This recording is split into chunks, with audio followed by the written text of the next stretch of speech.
I have the great job today of introducing Star Baker. Oh wait, wrong show.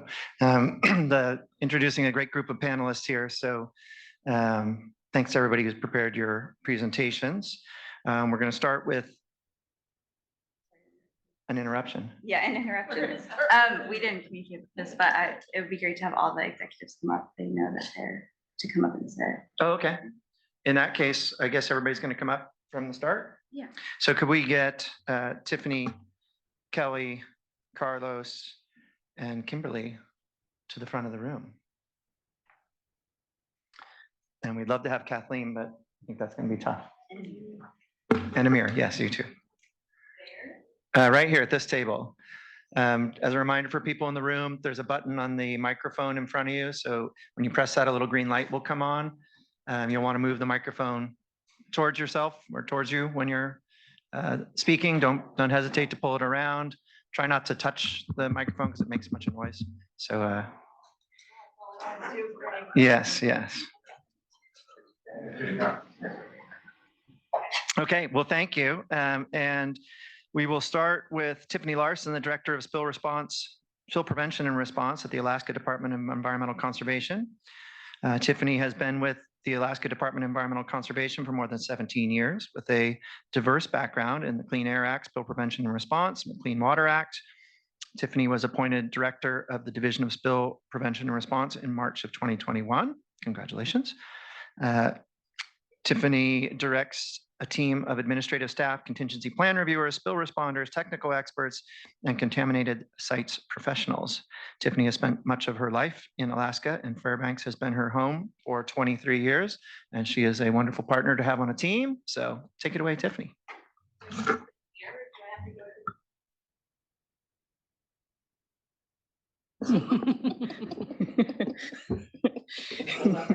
Perfect. Hold on. Can we hear me now? In the cheap seats? Perfect.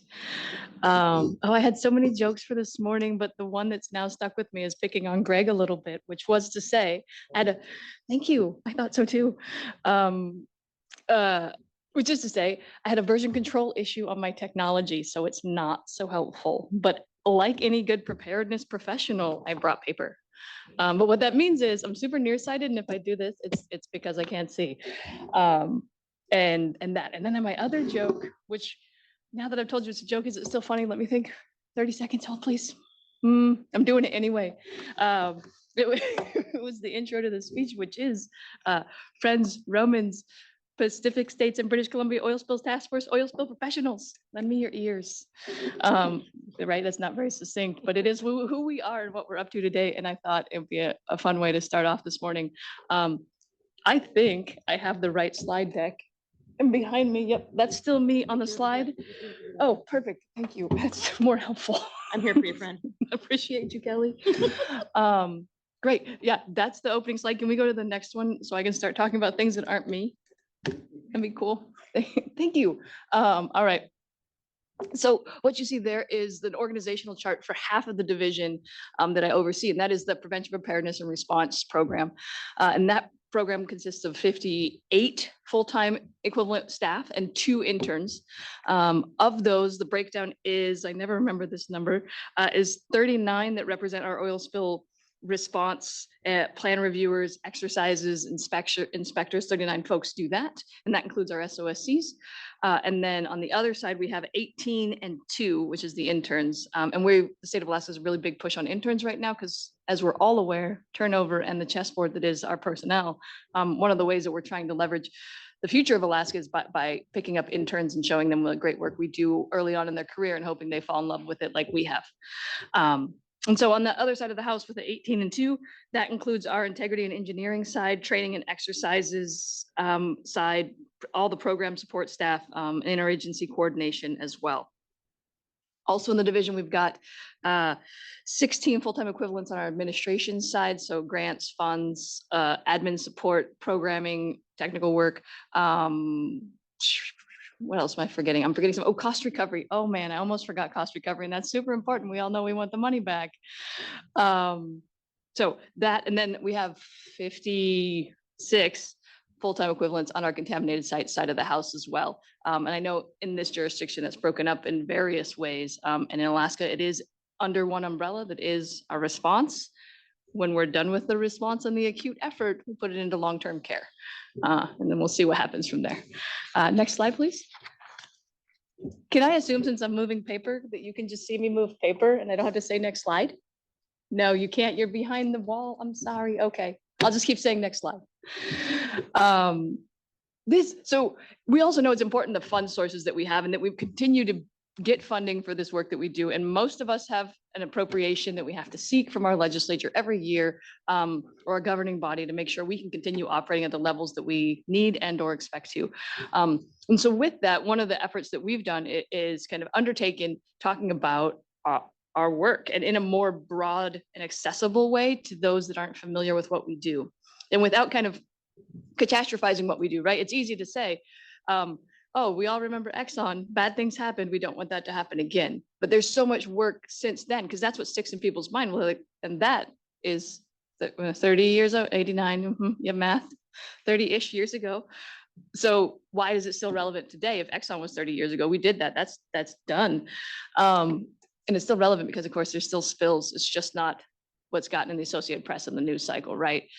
So one of the ways we decided to do that is the state of Alaska has a spill response warehouse, in addition to a bunch of other resources, but a spill response warehouse. And we held an open house a month ago now, ish, maybe 3 weeks, doesn't matter. Point is, we had an open house at the warehouse, and we invited the public, our legislators, which of course, those are the folks that agree to write the check, and our industry partners, our citizen advisory councils. We invited everyone to come out and kind of see the tools that we have as a state, ask us questions, see our staff, and our staff to get to know the folks that maybe they don't otherwise, that aren't in their jurisdictional oversight area. And that was wildly successful. We had, I forget how many members are in the state house, but we had, I think, 10 House representatives show up, and it's less than 50. So a large portion, yeah, we had a large portion of people show up. And what we did at the warehouse was show off the equipment we have. And then we had a bunch of working stations. So we have we have 59 Connexes stored throughout Alaska. And at some point later today, or in this presentation, I no longer remember, you'll see an image, or you might, of Alaska superimposed on the rest of the contiguous states. And Alaska geographically is massive. So we have response Connexes staged all over the state. And so we had it is a real functioning Connex, but also kind of a dummy blank Connex that we're able to show people when they want to see, like, what do you have in my community? Or what do you have available? And what am I giving you this extra money for? And why are you replacing this? And all the whys, right? And so we had tours of that, and we had some, and the team did a great job of coming up with things that engage with adults for what it is we do. And they had some boom deployment exercises where they had kind of, I'm going to get this wrong on how they fashioned this, but it was very impressive to me as a way of having people understand what catchment looks like and retaining of oil. And so they created some boom with, like, I think it was a hose, and they put some duct tape around it and some oil in water in a duck pond, right? In a duck pond. I'm assuming we all know duck pond, but just in case, it's a little rubber pond that holds water and or spills from under vehicles most commonly, right? So they put water in it, a little bit of oil, and then show people and let them play with, like, what it is to catch oil on surface of water, and then have it escape as well, despite your best effort, or have to go back and try and re-boom. So that's what they were trying to do, demonstrate boom. They also came up with like a oiled bird scenario, which was a bunch of feathers from like your local craft store, and then they would dip them in different oils and then try and dip them in water and see and what that was like. And just for those people that are not, and hopefully will never have that experience. So great turnout, great educational opportunities, great kind of visual, tactile type of engagement with the community. So if you have something like that, I would highly recommend it. It was very well received. And we also gave out food and drinks. Obviously, people love food. If you feed them, they will come. It's true. Anyway, so we did that. We also have, which I forgot to say, we have 9 emergency towing systems across the state. So Alaska, again, is big. And we've got a lot of resources, but a lot is almost always never enough. So anyway, next slide, please. Ooh, regulatory updates. Please do not go to sleep in the next 37 seconds. I will be fast. We updated our Article 4, which is our oil discharge prevention and contingency plan. regulations, like the entire article, not a portion of it, not a little bit, the entire article, which started off as 100 pages, give or take, and ended up around 80. So massive. And that became effective February 5th of this year with a delayed implementation plan to August 4th of this year. So we're just on the other side of, no, seriously, now you're doing all the things the law says without any kind of buffer time zone. And in doing that, right, like just by representation alone, we lost 20% of the volume of that regulation. It wasn't because we changed our regulatory standards or reduced the rules. It was just some streamlining processes and can we do this better and be more clear? And so we had published, in addition to that, we published no less than 36 frequently asked questions pages, 6 implementation videos on how to deal with these regulations. We published an updated review flowchart, and of course, a bunch of guidance documents. And we also sat as subject matter experts on a panel for our primary response action contractors and industry. So we did a lot of outreach to make sure that that went as smoothly as it possibly could have, given that we changed a lot of the way the industry would have internalized the requirements the state of Alaska has for them. The next 2 regulation packages you see there are financial responsibility updates. We're meant to update that by statute every year. We did have a lapse there during COVID times, but we updated it this year, and that update is in line with the Consumer Price Index, and that was a 14% jump on our financial responsibility, which was signed and became effective. So that's a real thing now, and we didn't have very much pushback, all things said. And then we repealed our class 2 facility regulations, which were those facilities greater than 1,000 gallons and less than 420,000 gallons, which is the threshold in the state of Alaska for having an oil discharge prevention and contingency plan, or for the federal partners, an SPCC plan. Thank you. Next slide, please. Aha. Oh, wait, I've skipped one of my pages. Hold on, that's me, not you. Okay. One of the things we came out with this year I am going to be over time. I will speak faster. We came out with a spill report. You're entertaining. Awesome. For those in the back, Kelly said I'm entertaining, and I think she just doesn't want to have to talk as much, but I appreciate the compliment. You're not talking like, Yeah, right. So this is our spill response tool that we came out with online, so folks can report online. And this may, like, some of you may already have this and some of you may not. But one of the things our spill response tool or reporting tool does is it lets you download it and then populate it when you don't have service. And I don't know how frequently this occurs for you, but in Alaska, it's a lot. Like, a lot of our state does not have cellular coverage. So they can populate it wherever they're at and then upload it when they rehab service. And so that's been helpful. And that is part of our kind of efficiency and data integrity improvement, which I think if I roll into the next slide, kind of touches on that. Thank you so much. So you'll see the number of releases by fiscal year here, and you'll see a jump in 2023. And we're attributing that jump to 2 things. One, a greater emphasis in the division on data integrity and how we enter and manage data.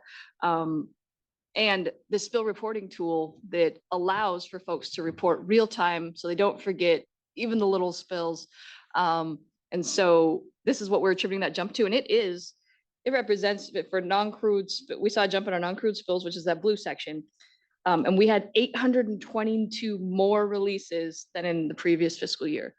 And so statistically, like, that's improbable, right? So what do we think that is? And we think it's the spill reporting tool and a change in the way we entered our data, because our reporting threshold is 1 to, hold on, I'm going to mess this up.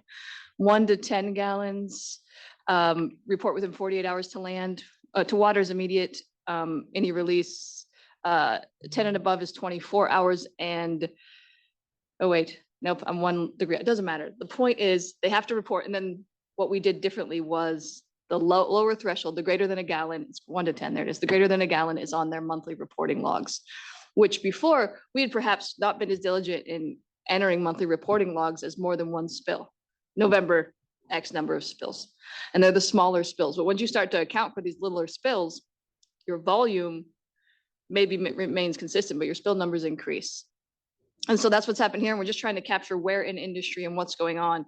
And anecdotally, the mining industry who don't hold C plans are the most likely industry to report when they don't have a C plan in the state of Alaska. And so that's helps us identify who we might want to have some outreach with, because they either are reporting more than everyone else or having more releases, and both of which we can work with them on. So next slide, please. I'll roll through these quickly. This is just our average primary product release, which is non-crude, and that's 74% of those spills reported in 2023. Next slide, please. This is just showing you what I just said, a consistent spill volume, but the number of releases increased. If you want to talk about those peaks, find me in the after times, because I'm talking too much. Next slide, please. This represents our exercises and inspections over the years. We have about 130 C plans. And in the last 2 years, we've developed a work plan in the program to emphasize our inspections and exercises on kind of every 2 years, the high-risk facilities will get to. So 50% of a high-risk facility 1 year, 50% the next. So we make sure in 2 years, we've covered 100% of all of our high-risk facilities. And then 20% of our non-high-risk facilities every year, such that in a plan cycle, they would have had at least one inspection. And this is the goal, right? How do we leverage our resources to meaningfully prevent pollution and releases, and do all the other work that supports that effort? So that's how the state of Alaska has chosen to navigate that, is the 50 and 20. Next slide, please. This is what you're all here for, folks, is the notable releases. Next slide, please. Notable releases. And I'm going to have to read from this because I don't remember all of the details, but my staff did a great job writing notes. See, this is not me. This is them. They're exceptional. I just read things. Okay, tug tagish. On December 29th, 2022, we notified that 110-foot tug sank at the National Guard Pier in Juneau with an estimated 50 to 100 gallons of oil product on board.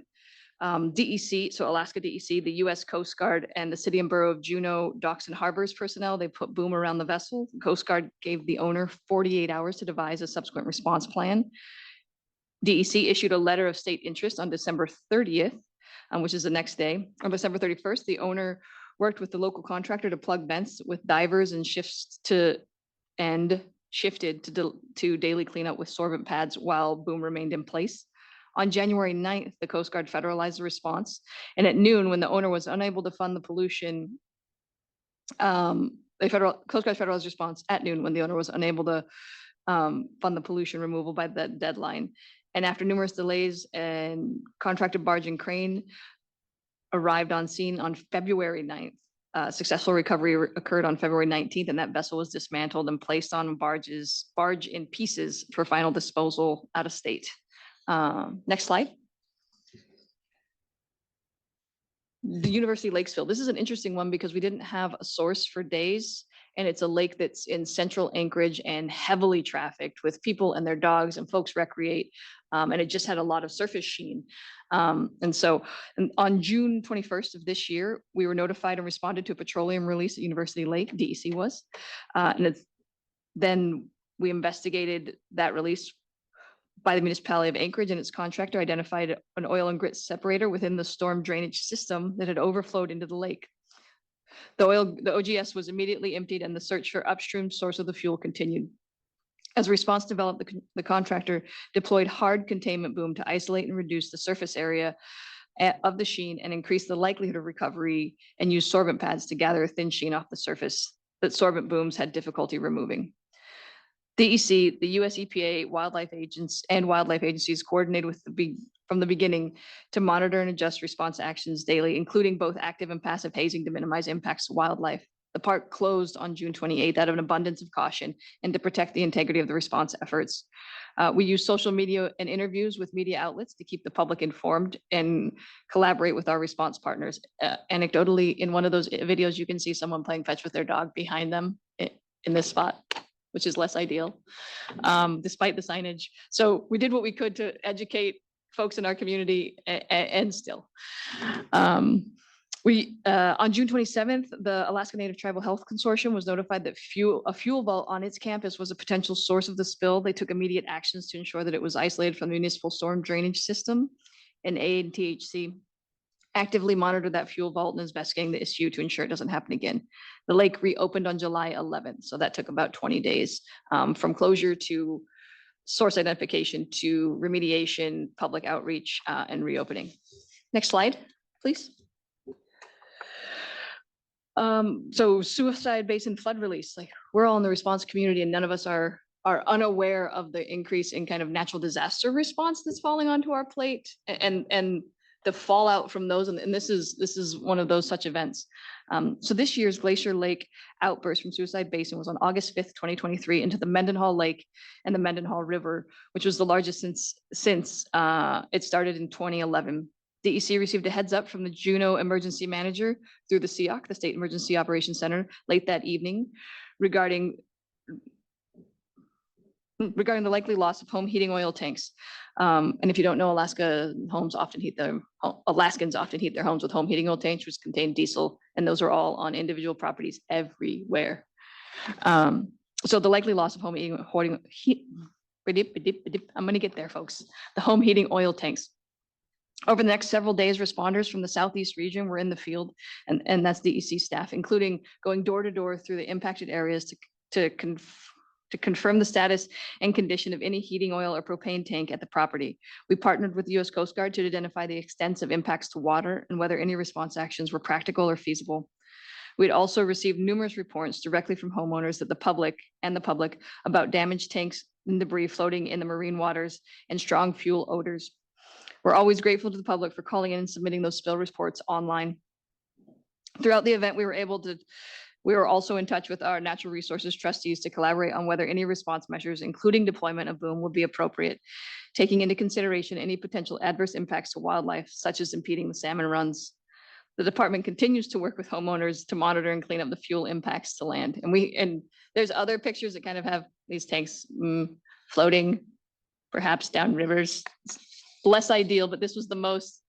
Here's a tank where it shouldn't be, and a responder standing there doing what they should be doing. I think that's the last of my slides. So I appreciate you all indulging me in, I don't think I'm too long, like 17 minutes of talking. If with that, I'm supposed to take questions, but I think I've talked over that window. Thank you, Tiffany. Any questions for Tiffany? Mr. Perry, thanks, Phil. Do I need a mic for people online? Yes. Should ask that during logistics this morning. We should have covered it in logistics. Hey, thank you very much. Question is about the data security or the data accuracy for your app. Yeah. In California, during a spill we had a couple of years ago, one of our partners created an app which was very helpful for tracking tar balls and reporting that data into the unified command. But that was a kind of a set place and time that app was used. It's not an ongoing reporting tool.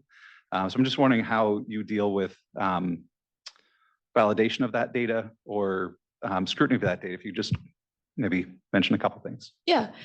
So we use it year round all the time. And part of that effort was also to acknowledge that our staff spend a lot of time taking spill reports. Because before that, it was you call in, you send in your paper, and then real person responds to you. And if we're looking at 2,400 reports in a year, like that's someone's full-time jobs.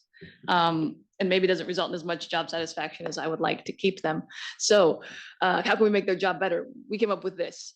And in terms of data integrity and ways that we do that, we're verifying at the higher threshold levels, and we'll call immediately, depending on what it is. If it's a 2 water, we're going to call you right away. You're already calling us right away. And if it kind of stair steps down, we engage at that same level of import. And then what we did in terms of those numbers was simply make sure that our data entry process is verified and validated. And that's this year. This is year 1 in that effort. And so I think moving forward, you're right, we're going to spend more time kind of ground truthing the reports that we're receiving. But there is a breaking point, right? Where's our return on investment? And so some of it is numbers for numbers' sake, because we need the numbers and we want to know where, like now I know that I want to spend more time talking to my mining industry because they're having some hydraulic releases that maybe we could talk about some control measures. So we're using it in that way and haven't quite gotten to the data is accurate all the time as we could trust it way yet. Yeah, absolutely. Thank you, Mr. Perry Thistle. Any other questions? Anything online? Yeah, yes, sir, Liam. Thanks, Tiffany. I'm sorry, Liam, I can't hear you. Yeah. Softballs only. That was really informative. Thank you. You just mentioned just on the regulations briefly, updating the oil discharge prevention contingency plan. When you did that, did you encounter any resistance from industry? And I'm just curious how you Yeah. navigate that politically. Yep. And yes,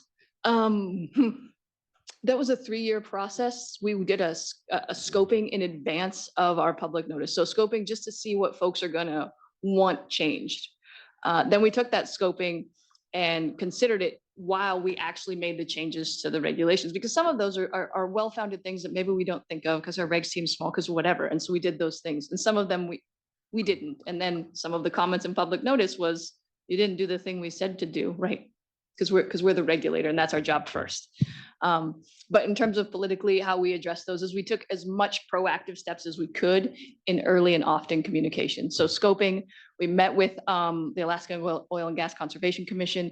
We met with the Citizens Advisory Councils. We met with interest groups well in advance to let them ask their questions and to talk about what we could, obviously with the caveat that none of this is final and this is kind of what we're working towards, but please do give us your feedback because we want this to be collaborative, because we all know we don't have enough staff to do the thing by ourselves. So we need industry partners to be on board and to know what we're doing and to work with us in as much as they can. Then we of course have enforcement should they fail at that, but that's a different day.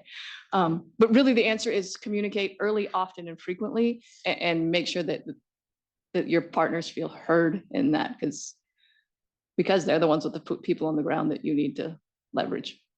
So, yeah. Thank you, ma'am. All right, we will move on. Before I introduce Kelli Kryzanowski, she prompted me as a reminder regarding cultural lands acknowledgement, tribal lands acknowledgement. And I just wanted to bring up, we did not forget about that. We talked with our local representative. OSPR has a new full-time tribal liaison, Cindy Murphy, employed in the organization. We are committed to making that relationship with our tribal partners as strong as we can. And through that conversation, the discussion was that the land acknowledgements process is troubled, that it has sometimes becomes a bit of a box checking exercise without a meaningful element, and they essentially were not particularly supportive. So we did not make a land recognition of the people who have lived here for thousands of years out of respect for their request. And we continue to strive within our organization to figure out how we can make our engagement as meaningful as it possibly can. We don't want to check a box. We don't want to just go through that process. So thank you for bringing that, Kelli, to my attention. I should have mentioned that earlier. Kelli has been working in Kelli is the Director of Emergency Branch in the Ministry of Environment and Climate Change Strategy, Government of British Columbia. She's been working in the emergency management field for almost 30 years and greatly enjoys the fast-paced, dynamic, and exciting work that continually offers new challenges and opportunities. I second that emotion. Kelli has worked with the BC provincial government for over 20 years, where she started in emergency management at the ground level, literally in the early 90s as BC Ministry of Forest firefighter, as a BC Ministry of Forest firefighter, and spent 5 summers in the field. Thank you for being here with us, and please proceed. Okay, well, good morning, everybody, and thank you for the invitation to be here and speak at this event. I am here, I'm on the executive table here for my Assistant Deputy Minister, Laurel Nash, who sends her regrets and wasn't able to make it today. So I live in beautiful Victoria, British Columbia, and we still do territorial acknowledgements, but I do concur that I find sometimes they're just a tick in a box and they are rote. But I would like to recognize that I work, play, live, and create and dance on the territory of the Algonquin-speaking peoples, including the Songhees, Esquimalt, and Wasanic First Nations. Okay, so next slide, please. So our environmental program leads BC's response to hazardous material spills and other environmental emergencies. And that other environmental emergencies, as Tiffany started to allude to, has definitely started to creep into our work and into some bigger ways that I'll talk about a little bit later on. So we are overseen by the Ministry of Environment Act that designates us as an authority to act as the provincial lead in planning for, coordinating, implementing, and managing a program to protect the welfare of the public in the event of an environmental emergency or disaster. So you can see by that definition that we are not just the small spills program that we have been for so many years. And that definition in the act is definitely getting some traction. So we currently have 45 people on staff, and we're growing. And recently our program, so we have separated out from our land remediation branch. I was just speaking with Carlos about how he's set up, and Tiffany, I think that's what you were showing as well. So we had an amicable divorce recently, and so we are now becoming a branch, which is the environmental emergency branch, which is quite exciting for us because it will give us some opportunities to potentially access more resources and also more funding. And then in 2018, we expanded our legs and regs, and to include some of the things that you folks here in the States have had for so long. And we are so grateful for all the help and guidance that you gave us as we were going through that process. So we have been, in many cases, in many ways, when I'm here talking with you folks, I feel that we are quite nascent in, we're very strong when it comes to response. But as we start to build out into the compliance and enforcement, the recovery and the cost recovery, there's a lot that I always learn from all of you. And oh boy, yesterday we had such an awesome conversation about cost recovery, and between Amir and, was it you? And Tiffany, yeah, learned a lot. And I'm proposing to set up a cost recovery work group where we can be, some of us that aren't as strong can be mentored and provide some guidance to us as we move through this and try to strengthen it. So that's our team. We had a face-to-face, the first one we'd had in about 4 or 5 years, and certainly all of us have gone through the COVID the era, and so it's great to be back. It was great to have a chance to get back together face-to-face. And so we have about approximately 45 staff around 13 different locations in the province. Next slide, please. Okay, so we're set up in the very traditional 4-pillar program areas: the preparedness, response, recovery, and mitigation. So my base position is, so I'm acting director right now. My base position is as the manager of preparedness. And I've been a preparedness manager for many years in a couple of different places.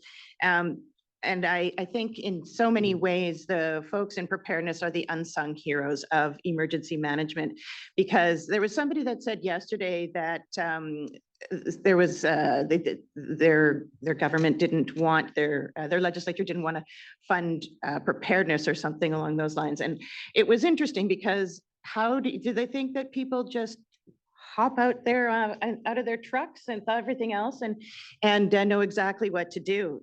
So there's a lot of work that goes on in our preparedness section. And so we have strategic planning, IT support, so we have and GIS. So we use WebEOC. We've started off on a new program that Liam will talk about. That's our alertable notification to First Nations, which in many cases are in very remote communities. Very much, we have a similar craggy coastline and to Alaska.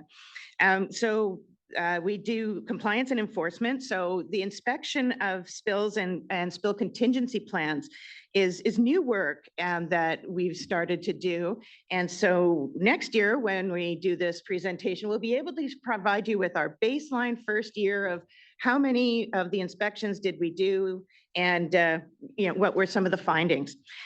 We also lead in exercises. And one of the things that we achieved this year that was, probably I'm supposed to tell you this at the end of this, but over the last 2.5 years, we've been working very closely with our federal partners, as well as coastal First Nations in the Northern Shelf bioregion. So just below Alaska and down on the Marine Spill Planning Response and Recovery Framework. And I know that you folks have been doing this type of work very, very collaboratively, holding the pen together for quite some time. For us, this is a really exciting new plan that is now a framework that is now trickling down into regional response plans and geographic response strategies. And yet again, we really want to thank our American partners and NE in particular, so much of the help that you have provided along the way.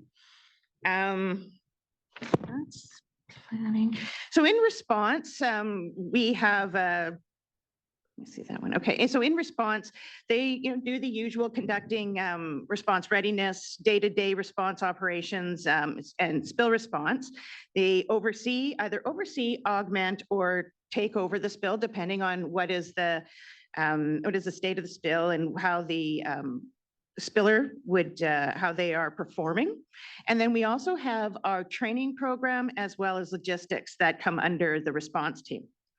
And then we have a fabulously growing recovery program. And it's kind of an interesting thing that those poor recovery folks in a way, because they are, so there are biologists and toxicologists, and they are very much integrated now, pretty much at the front end of the responses with our environmental emergency response officers, to start looking at what are some of the recovery aspects that we'll be needing to look at. How do we restore the environment to pre-spill condition through monitoring and sampling, recovering residual spilled products, treating contaminants, and the monitoring of the receiving environment. But with recovery, we also have that cost recovery.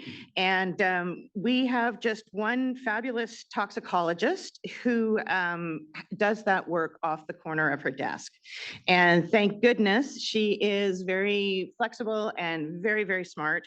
But we would love to, in the next little while, be able to create some additional, at least one additional position that will be able to pull it away from our recovery and from our scientists and put it over to the finance world where it belongs. And Amir has given us some ideas, and I'm going to see about some job descriptions from him to hopefully build out that component of our program. And then the final thing that we're moving toward is mitigation. And this comes back to that.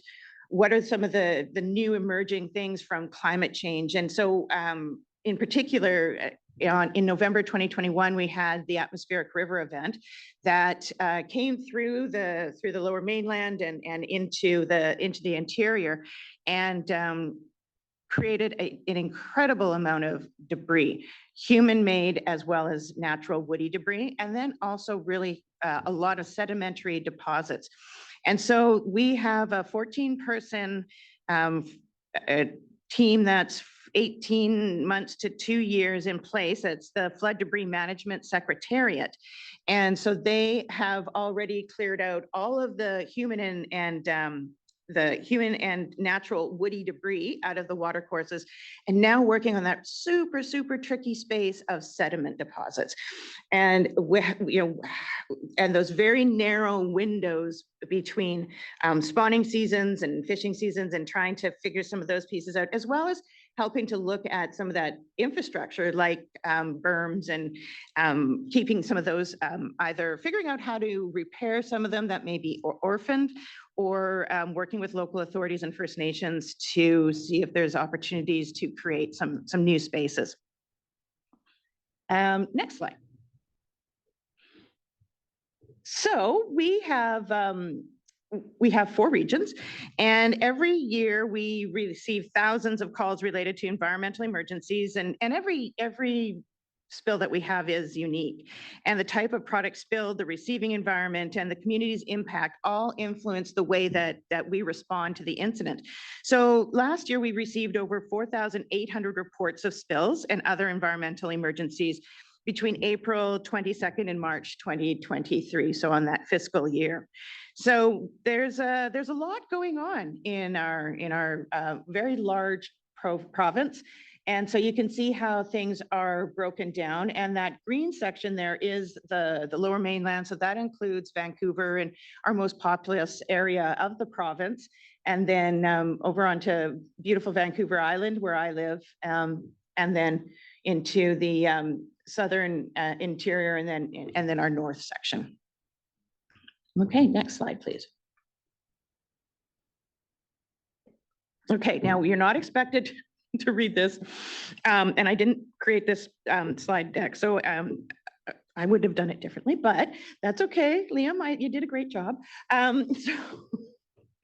But we left it all in there so that when you get the slide deck, you can click on there through the notes of the program. So this is a tanker truck incident on the Alaska Highway.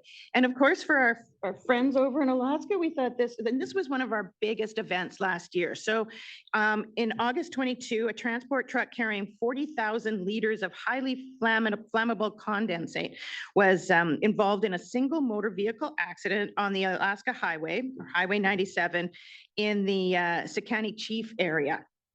So the incident resulted in a spill and a fire that caused structural damage to a significant bridge and impacted a river. So obviously now we have infrastructure impacted as well as a spill to water.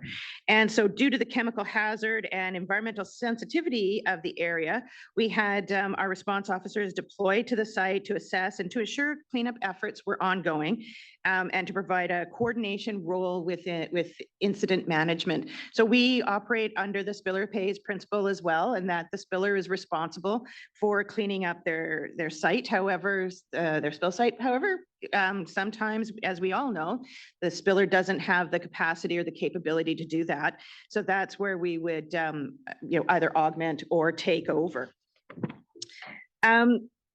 So the spill of this occurred on a section of the Alaska Highway that is managed by the federal government. And so you heard from Adam and Jim, those of you who were at the federal partners meeting yesterday, from Adam and Jim at Environment and Climate Change Canada, or as we call them, ECCC. And so there was the sampling and the remediation requirements were different on and off the highway and the right of way. So the highway itself would be federal jurisdiction. And then as you go into the ditches, into some of the water courses, then we're looking at provincial jurisdiction. So I'm sure all of you know how tricky this is, and because this to me resonated very similarly to when we have spills to water in the marine environment, where the Canadian Coast Guard is the federal lead. And then once it comes up onto the higher tide line on shore, then we're seeing the province taking more of a role, but always working in these sorts of situations. We do work very closely with our partners in ECCC. We have a really good, really strong relationship with them, because as you heard yesterday, Adam had just so few staff on his side, and we're just building out our recovery side and our scientific side. So we've really relied on each other and worked with each other, utilizing our different strengths to work through things. And so the highway was reopened. It's a happy ending. The highway was reopened to traffic almost 2 months later after the incident, due to bridge weight restrictions. So that was a long event and a very important part of the highway that was lost. So it was something we worked incredibly hard on. The last slide, please. So what's ahead for us? So our provincially, our partners at Emergency Management and Climate Readiness are modernizing their provincial emergency management legislation. So now it's going to be called EDMA, Emergency and Disaster Management Act. And so as part of that act and the regulations, there's some really interesting things that are happening where each ministry has specific designated hazards. And we've always had a very clear designation of the spill response, but we're adding in there are a few more that are coming at us that we're in the process of trying to figure out where we might be able to send them instead of us, land subsidence, marine landslides. So submarine landslides. So these are some areas that we're not quite sure where we fit in these, but so it's a bit of a tricky place. We're increasing collaboration with the BC Energy Regulator, so that formerly known as the Oil and Gas Commission. So we're doing an updated memorandum of understanding with them because they manage on-site. And once any product migrates off-site, then that's where we come into play. So there's a lot of interplay and collaboration that we need to be doing. And so we just need to update that memorandum of understanding. They've changed their name and we're also in the process of changing our name from, as I mentioned at the beginning, the Environmental Emergency Program to the Environmental Emergency Branch.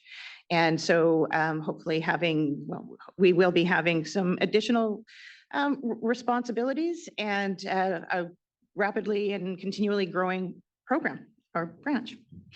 So that is about all I have. I knew Tiffany would go long, so that's why I kept it kind of short. You know, I'm just teasing you. You're always brilliant. You're a mentor to me, so I always appreciate it. So if there are any questions. Thank you, Kelly. Any questions for Kelly? For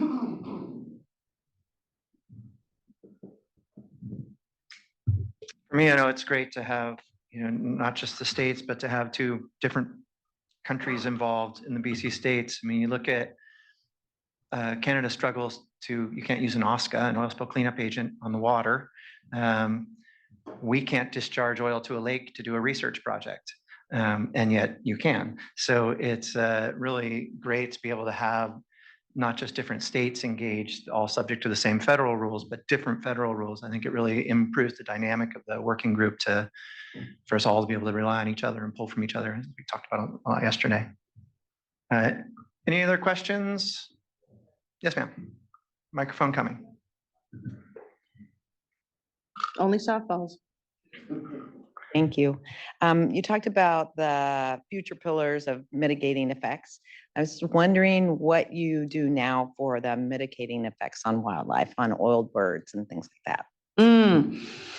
I am a social scientist, not a scientist. And so I apologize, but I can't really tell you what we're in the process of working on a oiled wildlife guidance document, and we work collaboratively with a couple of wildlife organizations that do the cleaning up and rescue of oiled animals. So if I could ask one of our folks in the recovery section, one of our scientists, and they could get back and add it to some notes or something. And if our Oil Wildlife Care Network could be of support, I know they are represented on the meeting today. We're happy to help. And we also are going to be updating our California Wildlife Response Plan. So maybe we can work hand in hand there as we That would update be ours. great. And we'll call on you as part of this, the task force's mutual aid agreement to There you go. have, and I think Liam has something. Microphone. Yeah, I was just gonna add. Just because of, I know Ryan and some of our senior environmental emergency officers have been working on wildlife projects within other parts of the BC government to protect the spotted owl. And so that's a endangered species, I want to say, in BC that our team I think has had a direct role over the last couple of years in rehabilitating and making sure its species has a fighting chance. Yeah, it's one of those enormously gorgeous birds in British Columbia. So we do care for our wildlife, as Kelly mentioned. And it's interesting, you think of owls up in the tree. We had a spill in the quite arid region of Coalinga down in Southern California earlier this year. And in fact, it was a drying ephemeral water with water that was smaller than the length of these tables. And the initial thought was, well, how much wildlife could there really be? But we end up finding bobcats and K-rats, and we have a picture of an owl fully sitting in the water. caught on a remote camera that he was down getting a drink or cleaning off or something. So it's amazing how much wildlife will find their way to the oil when we don't want them to. They're finding their way to the water and then they nab it. Okay, thank you all very much. Thank you, Kelly. Next up is Carlos Clements, the Program Manager for the Washington State Department of Ecology Spill Prevention, Preparedness, and Response Program. Carlos was appointed Program Manager for the Washington State Department of Ecology Spill Prevention, Preparedness, and Response Program in August of 2021. The Spills Program is a statewide program responsible for activities including prevention, preparedness, response, and NRDA, Natural Resources Damage Assessment. Prior to state service, Carlos was an instructor aviator for the United States Air Force Special Operations Command. Later, he became a crisis response team chief who represented the Department of Defense's 911 response to global emergencies. Thank you for that. We appreciate it. And sir, take it away. Thank you very much for allowing me to be here. And I would be remiss in my duties if I didn't give thanks to my section chief, Nia Irwin, who literally keeps me on the rails, because I would be locked in one of these rooms if it wasn't for her and the team. This program, everything here, I'm before you because of the incredible work my team, my staff, my partners allows me to do this, so I can look outward, they look on the inside, but it takes a team effort. One of the things that Kelly brought up that I found very reminiscent of my days of Spec Ops is when you were talking about preparedness, when people say that, one of the things that we learned the hard way in the United States was you can't make Spec Ops overnight. It's not something you can just have when in the middle of a crisis. And the same thing goes for spill response and preparedness. You need to prepare for it before you need it. Needing it at that time, it doesn't happen. It takes time, in trying to get legislation and everyone to understand that tends to be after the fact, and then it has to start from scratch, and it's hard lessons learned. So we feel you, and I completely support what you're saying. As Greg said, I'm Carlos Clements. I have the honor of being the program manager for the Washington Department of Ecology's Spills Prevention Preparedness and Response Program. And I'm incredibly honored to be up here today to tell you about some of the great things we've done over the year. Next slide.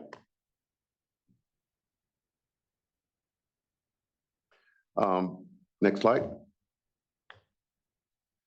Okay, this is a chart of what we look like. And as we're broken into 4 sections: prevention, preparedness, response, and statewide resources, that's NEES section. It made it a lot easier for us to specialize in how we all do our work.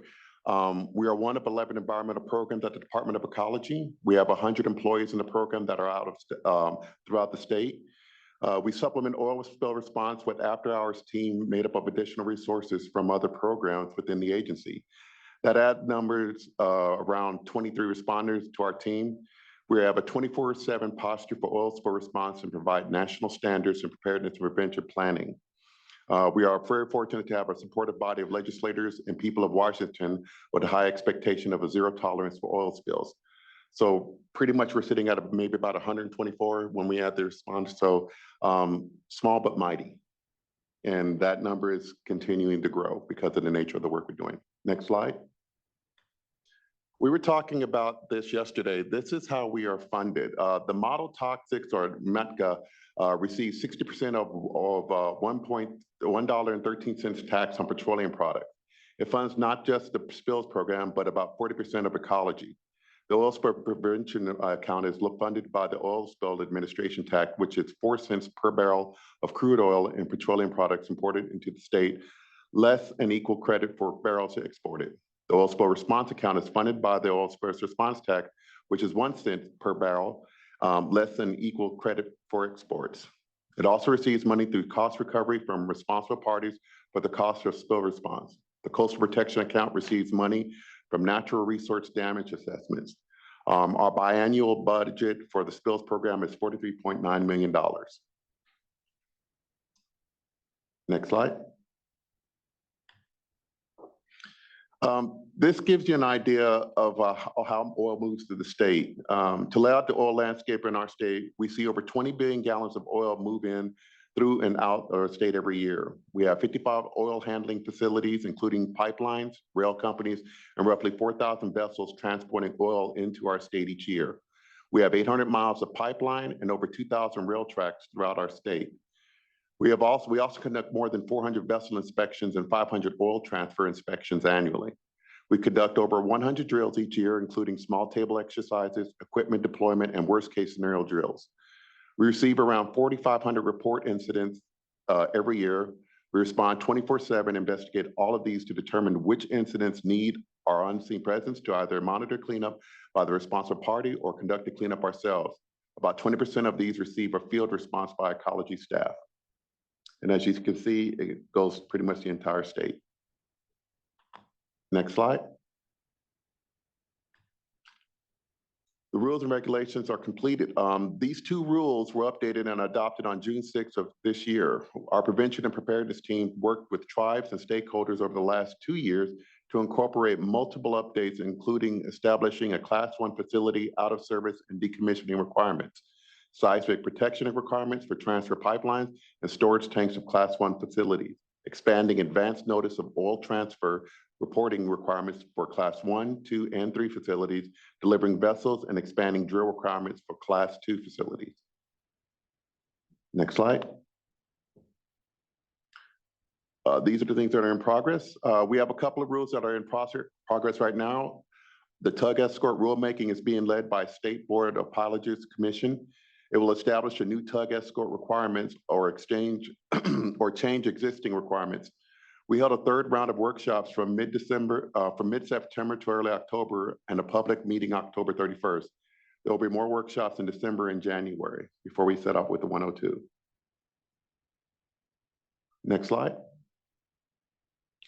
We are also pursuing our Certificate of Financial Responsibility rule known as the COFR. With the help of our partners in California, they've given us a wonderful template that we've been using to get that going. The work is ongoing with this. This would establish financial responsibility for vessels and facility owners and operators to have the finances to pay for a spill. We've had 6 workshops for this rule. The engagement has been great and has helped us generate several drafts. Our department is currently doing an economic analysis, and the formal proposal will be out in January. Next slide.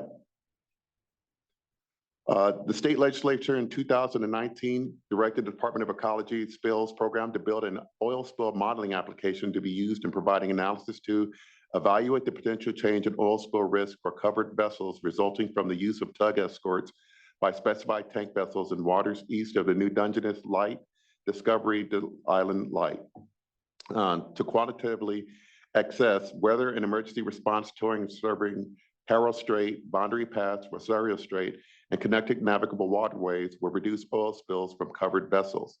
These reports were completed and submitted to our legislature in September of 2023. We're incredibly proud of the work that they did. Next slide. And some unique things that were went on this year. This is a Walla Walla gasoline release. Ecology received a request by the Walla Walla Fire Department to assist with gasoline odors in the basement of the Marcus Whitman Hotel on Conference Center, which is the biggest building in Walla Walla. Our initial assessment revealed a layer of gasoline in a sump and explosive vapor of 100% of lower explosive limit, basically saying any ignition would have just set it off. The folks we were working with have never seen anything like that, and some of them in decades of working. So it's basically turn off the lights, walk out while we begin venting the air out of it. When we saw some of the pictures, we had to say, is this digitally, is this fake, is this real? It was just unbelievable. The 300-room hotel, the post office, and other adjacent buildings were evacuated for a period of 4 weeks while our ecology response team conducted cleanup operations. Our team installed groundwater monitoring and extraction wells and mobilized a treatment center system to extract and treat contaminated groundwater.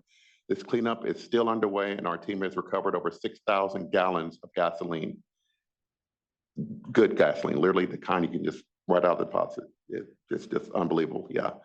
And identified the potential for up to 30,000 gallons of gasoline to have been released from a nearby gas station.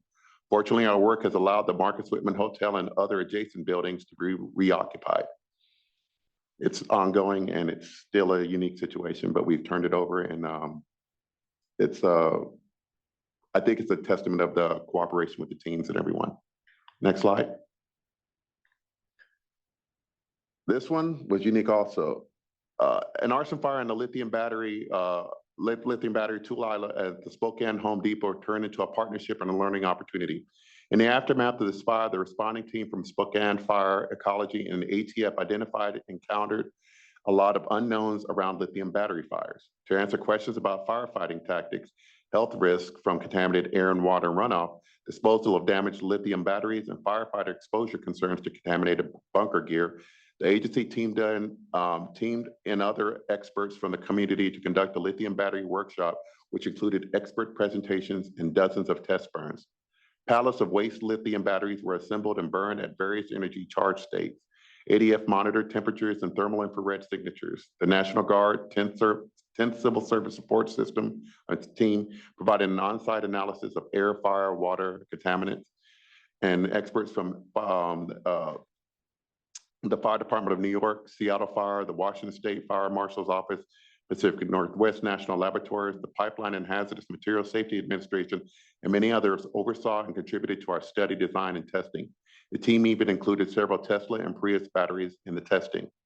Data gathered is being assembled by the ATF, who is going to publish the results in a peer-reviewed journal. Our fire service representatives are producing articles in more accessible formats, such as fire engineering magazines.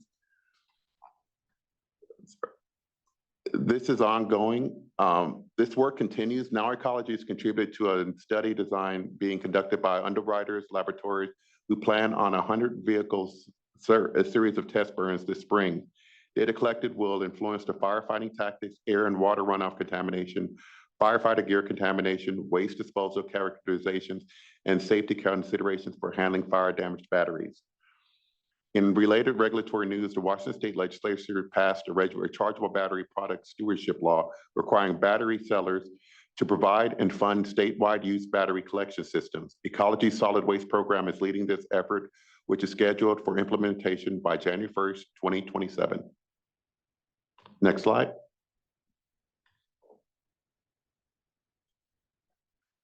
Washington state law requires Ecology to respond to remove the chemical precursors, equipment, and waste associated with illegal drug manufacturing facilities. We get to do all the fun stuff.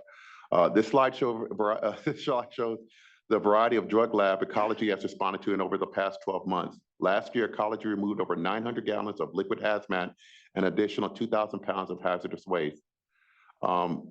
Polypharma is a multiple drug manufacturing at the same location. And that was one of the many sites that we are called to do. A lot of fun. Next slide, please. The Kodiak Enterprise fire. This was a Lulu.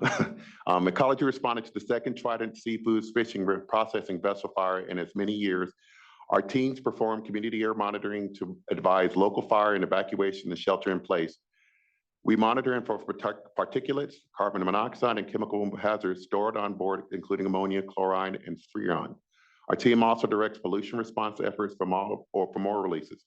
In the Kodiak Enterprise fire, there was 40,000 gallons of diesel stored on board during the fire. Our prevention team worked with the salvage and firefighting team from Resolve Marine and the United States Coast Guard to address hull integrity and stability concerns during firefighting. This was a team effort. Just when we thought it was under control, it kept spurring out, but they managed to keep the ship afloat. It was pretty much a total loss, but it was amazing teamwork, and we couldn't have done it without our partners, the Coast Guard and the other contributing units, especially the fire department. And it took several weeks, a couple of weeks, if I'm not mistaken. Next slide. And 2024 is looking to be just as busy as 2023. Like many of our jurisdictional partners on the task force, our planning work is important to maintain the highest level of coordination and partnership with our local, state, and federal partners. We have been on a journey to redefine our area planning process to accommodate new Coast Guard planning mandate. We're hopeful we can deliver a structure that will work for the people of Washington and our response partners. We'll be finishing up the rulemaking for financial responsibility, and we are looking to expand our work in supporting areas for volunteer management and engagement with communities. Next slide. And that is my presentation. I do appreciate your time and patience. I hope I wasn't boring. And thank you. Feel free to ask any questions online or here. Thank you, sir. Any questions, Mr. Clements? We do have one question online from Level Pratt, Friends of San Juan. She asks about the financial responsibility requirements for refineries and bulk oil handling facilities. You touched on this a little bit, Amir. Is there anything that you'd like to add or other task force jurisdictions about this work? Oh, sorry. Level Pratt from Friends of San Juan online asks about the financial responsibility requirements for refineries and bulk oil handling facilities. Carlos just touched on this briefly. Is there anything you'd like to add on that process or other jurisdictions that are doing similar work? We are still in the process of working with this. We just turned in the information to our economist to get back an idea of what it's going to end up being. We are still also doing rulemaking and taking suggestions from the community. So we are still in the early stages and we look forward to communicating. You want to weigh in on anything, Amir, on our side of that? What I could say is we are also working with the Ecology too, and helping them to support and develop their rates, their fees as well too. So it's an ongoing effort, and we're actively involved with that. And we discussed that a little bit yesterday about sharing some additional information with Ecology. So we're working on it too. It's fair to say that all of our facilities that are regulated, the costs are based on worst case discharge. Yes. We calculate what is the worst case discharge, what could happen realistically, and then everything's better. What would it cost to clean that up? And that's how the costs are developed. Yeah. Any other questions for Carlos? You heard yesterday, but just as a reminder, our colleagues at EPA Region 9, and is it District 14, Bill Marhofer in Hawaii. They dealt a lot with lithium-ion battery disposal associated with the fires in Lahaina. So there may be some good lessons learned coming out of that work from that tragedy. And so much of our work seems to follow tragedy, but constant improvement is what it's all about. So with that, we are going to take one more question. We're going to take one more question. One more question, and then I'll pass it back to Greg. Were there new regulations for seismic measures for the Class 1 facilities designated for mitigation of a Cascadia subduction zone earthquake? And this is a question from Mike Donnellan, Alaska DEC. I know we're in discussion. Yeah, so the rule has been adopted and there's details on that. So yes, there is regulations for that, and it's on our website, all of the regulations, and then we can get him in touch with our prevention section manager to help him with any technical assistance. Yeah. Brian Kirk. Okay, any other questions? With that, we're going to take a 10-minute break, and I didn't bring my computer. What time are we going to be back? Yeah, let's do 10:20. We'll be back. 10:20. I'm sorry, 11:20. 11:20. We will be back. 11:20 Pacific. Thanks. Next up on our presentations from the jurisdictions is Kimberlee Van-Patten, Senior Emergency Response Coordinator for the Oregon Department of Environmental Quality. As Senior Emergency Response Coordinator, Kimberlee is the statewide technical lead technical expert on emergency response activities and coordinator of Oregon DEQ's Emergency Response Program. She is also responsible for interpreting, evaluating, and making recommendations on laws and policies related to emergency response and marine transportation conventions. Kimberlee joined DEQ in 1988 and has been a member of the Pacific States BC Oil Spill Task Force since 2016. We appreciate your participation. I certainly appreciate all the input you give on the meetings that I'm on, so thank you. Welcome.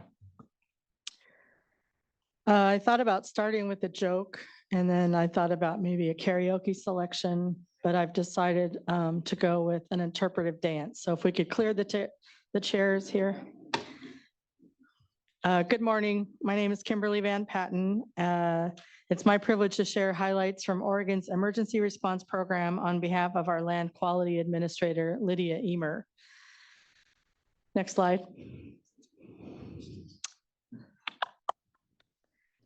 DEQ's Emergency Response Program is designed to carry out legislative direction and to work with other agencies and industry to prevent and respond to spills of oil and hazardous materials.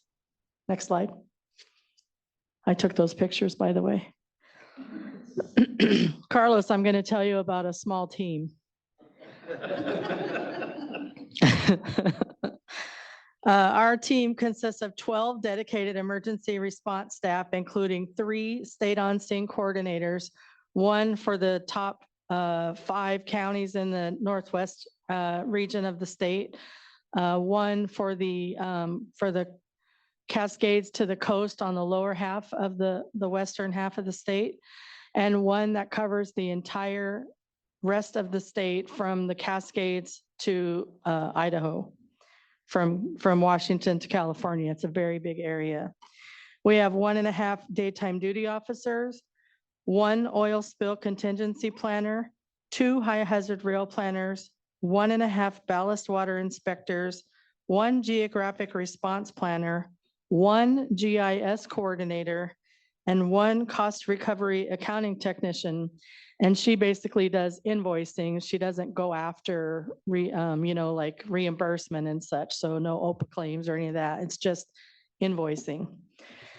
Additionally, we have 12 after-hours duty officers who monitor spills during evenings, weekends, and holidays. These folks come from a variety of other programs within DEQ. Our team manages all spills of oil and hazardous materials statewide, covering 98,466 square miles of Oregon.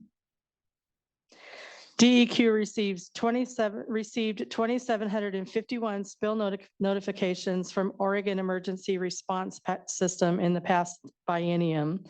Oregon Emergency Response System is our one-stop call center, so folks can call in spills 24 hours a day, 7 days a week to the Oregon Emergency Response System.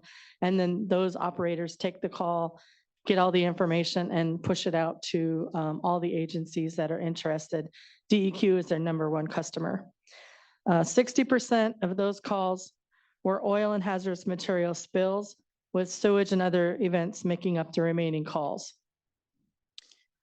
DEQ has 2 mechanisms for funding its oil spill preparedness program. The Oil Spill Prevention Fund. I'm sorry.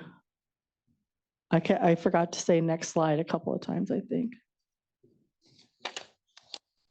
Yeah, next slide. Sorry, this is my first such presentation. I've been with DEQ 36 years, but I've been the duty officer for the last 20. So I haven't had much occasion to do a presentation such as this. Thank you. So the Oil Spill Prevention Fund and the Oil Spill Control Fund are the 2 oil spill preparedness program funders. The Prevention Fund is primarily supported by fees paid by oil storage facilities that transfer oil over Oregon's navigable waters and fees on covered vessels. The Control Fund is supported by civil penalties imposed for willful negligence of oil discharges. Under Oregon revised statute, spillers are responsible to conduct and pay for all costs associated with cleanup. Oregon collects fees and penalties under several funding programs to pay for cleanups when the spiller is unknown, unable, or unwilling to clean up. DEQ receives no general fund dollars to pay for spill response, prevention, or preparedness. Next slide.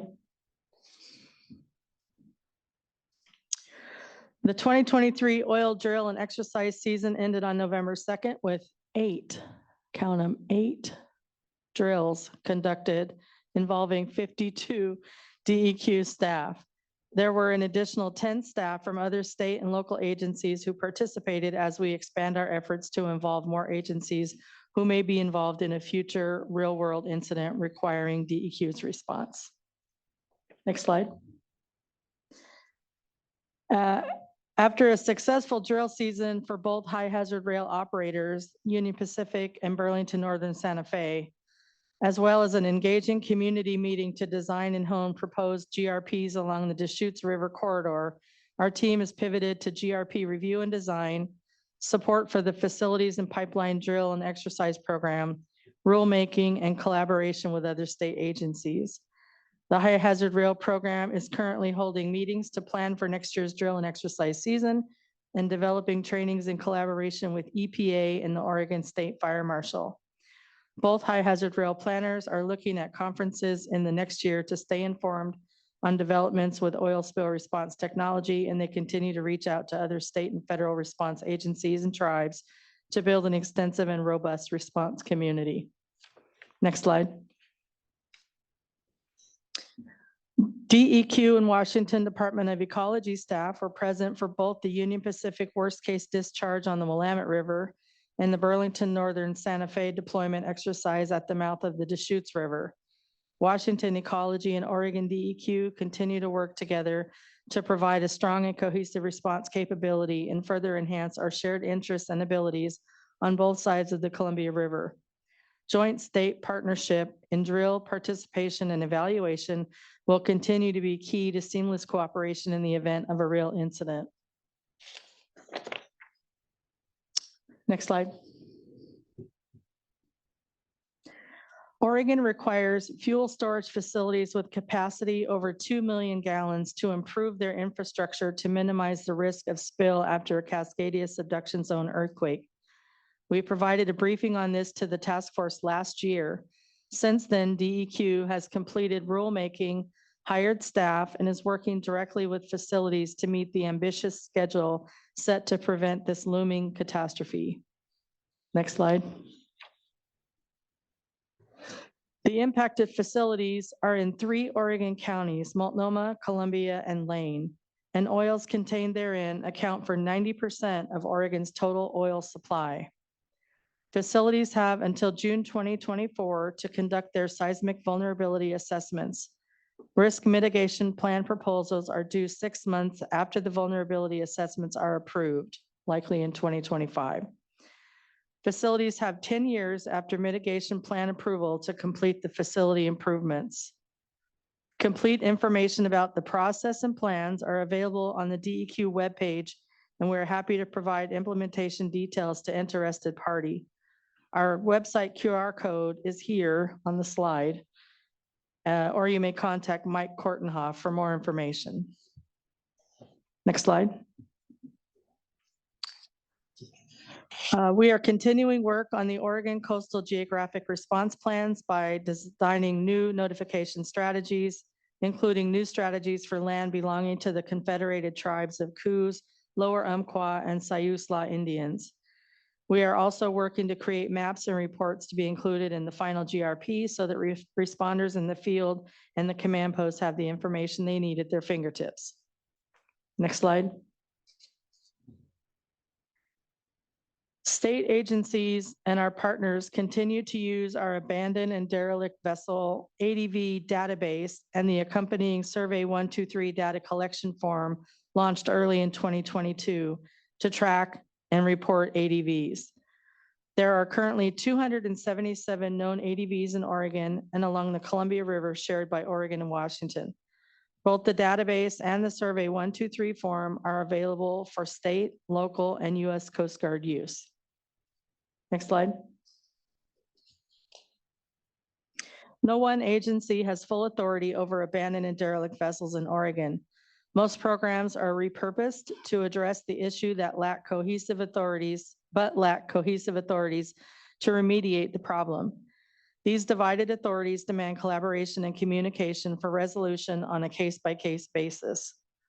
$18 million was allocated by the Oregon legislature this past session to remove ADVs from Oregon waterways. There's also been an ADV work group established to provide a report and recommendations to the 2025 legislative session in hopes of creating a sustainable ADV response and removal program in the future. Though it is not a DEQ program, we are supporting this ADV response effort and the state's BC Oil Spill Task Force's Abandoned and Derelict Vessel Blue Ribbon Program for Western U.S. States report. Next slide. In 2021, the Coast Guard and DEQ were notified that the fishing vessel Tiffany, which was moored across from Lord Island on the Columbia River, sank. The U.S. Coast Guard used the Oil Spill Liability Trust Fund to conduct a removal of all oil and hazardous materials found on board. Once refloated, the vessel remained on site and was monitored by the Columbia County Sheriff, who made monthly visits and noted whether the vessel was taking on water. Luckily, it was not accumulating water, and in 2023, the Oregon Department of State Lands hired Diversified Marine to transport the vessel to Tongue Point near Astoria, Oregon, to conduct a shipbreaking operation. Next slide. The primary method of deconstructing the Tiffany was using hydraulic shearing attached to a backhoe. It took 3 weeks to characterize the waste and prep the vessel. The actual deconstruction work was completed within 1 week. All waste was categorized, separated, and transported to their respective waste facilities.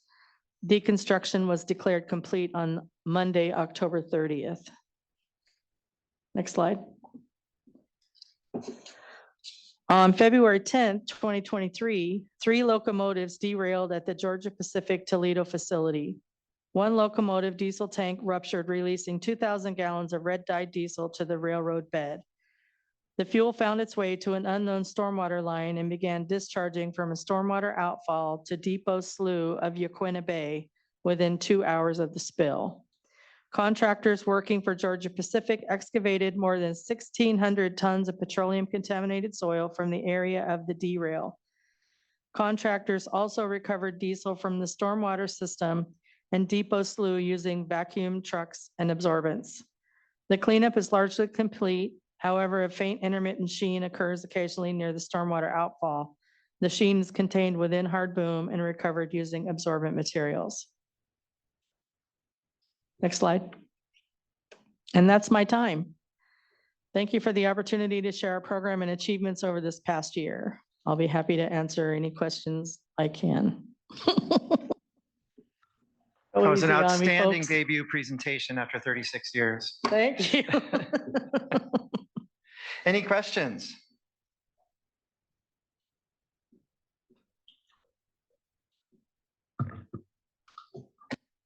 Questions in the room? Questions in the room? Questions online? Moving right along. Oh, No, Kimberlee, I'm wondering just how many staff in total do you have? 12. But then you have a bunch of other ones that do evening. We have 12 that work for my supervisor in our little program. Mhm. And we have 12 additional staff from outside of our program that work after hours, that cover the after hours phones. Okay, Roger. That's it.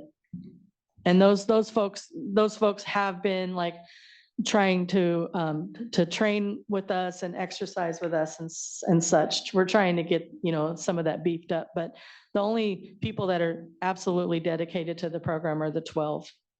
So using them as surge capacity and major incidents. Yeah. Cool. Thanks. How much did the Tiffany deconstruction cost state lands, do you know? I do not know. I'm sorry. I do not know. I could get back to you on that. Thank you. Any other questions? A related question online from Bill Marhofer, Coast Guard. What agency's legal authority was used on the Tiffany? Did the Coast Guard go through the combatant's vessel deconstruction process? I don't know if the Coast Guard was involved. They're shaking their head no, but the Division of State Lands is responsible for derelict vessels, is mostly responsible for derelict vessels. So I believe they're the ones that hired the salvage company to deconstruct the Division of State Lands. Yeah. Would you like to speak to that at all, Coast Guard?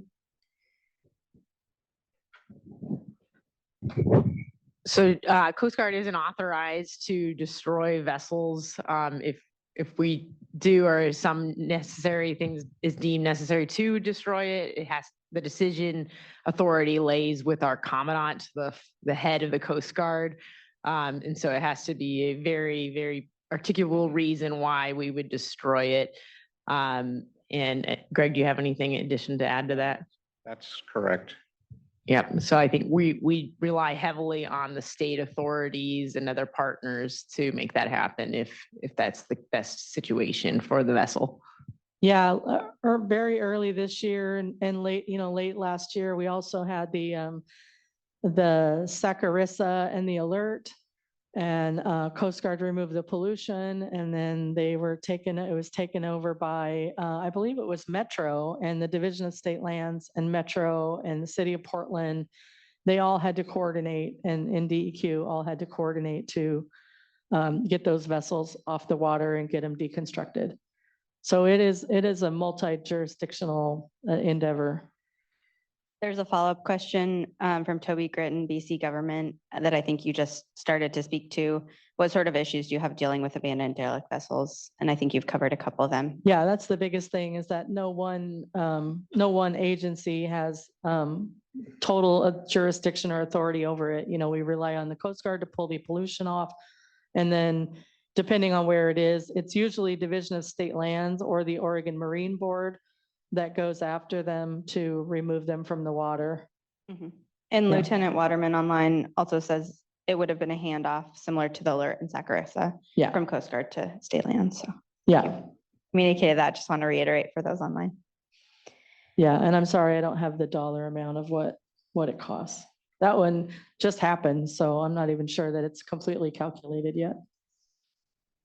Other questions in the room? All right, thank you, Kimberlee. Thank you. Yes. The ADVs continue to be an ongoing challenge with the lack of funding and a lack of strict authority by an entity. Okay, moving on, we're going to cross Pacific, or at least delve out into the Pacific to Hawaii.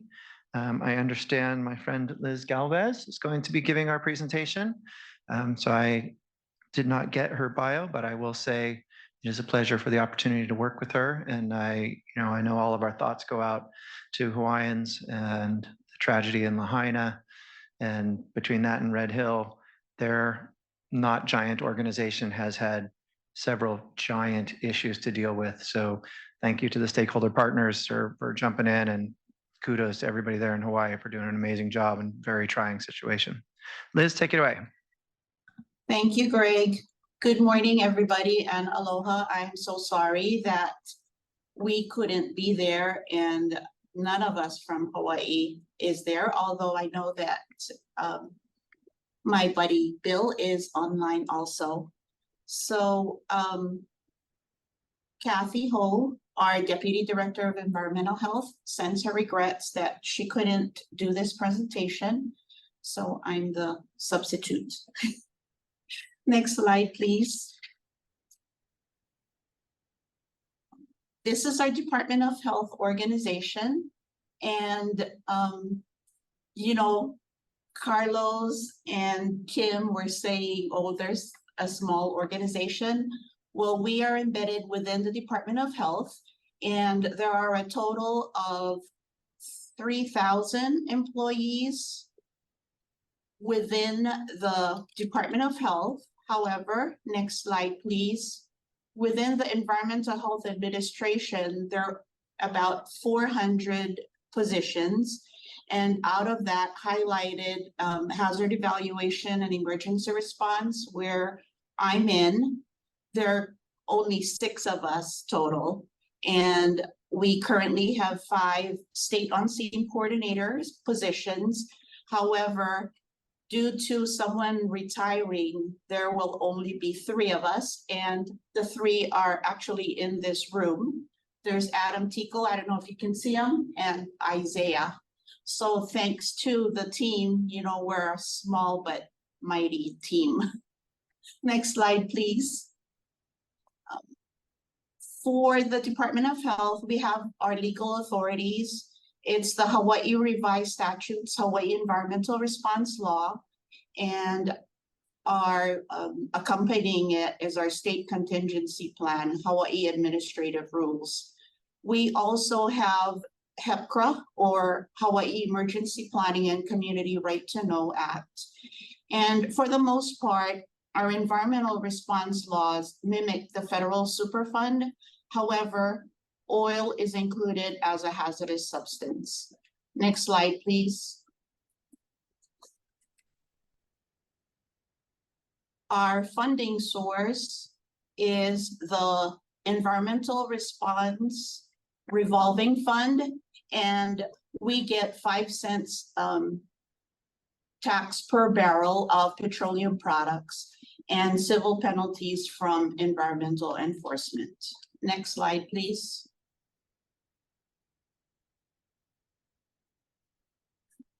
Now I'll be talking about incidents and activities. Next slide, please. I'll be talking mainly about two, the Red Hill Bulk Storage Fuel Facility and the Maui wildfires response. Next slide, please. We've been talking about this for many years. As you all know, Red Hill is one of the biggest incidents that Department of Health has dealt with. And, you know, under this Red Hill are 20 tanks and ancillary pipelines. Each tank contains 12.5 million gallons. And these tanks were constructed secretly back in World War II, 1940 to 1943. Unfortunately, it's only about a mile away from Oahu's primary drinking water source, and about 100 feet downstream is one of the Navy's drinking water well. So fast forward to 2021, about 93,000 people were affected by fuel in the Navy's drinking water. Next slide, please. So, you know, fast forward to this year, the Navy Joint Task Force Red Hill is safely defueling the tanks. And what's really good is as of 2 p.m. yesterday, they have safely removed 99.5 million gallons of fuel from the tanks. And there are a total of 104 million gallons. To date, we are satisfied with the defueling process. But you must remember that we had issued an emergency order last year requiring defueling and closure. And staff has been working diligently to validate repairs and enhancements and review their plans. And staff is on site, you know, as they are defueling.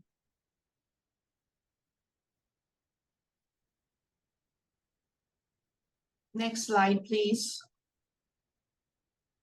This slide shows what we had to do to approve the defueling process. There were very many steps taken, but the main thing is that, you know, we want to point out that safely defueling the Red Hill tanks is only the first step in compliance with our state emergency order.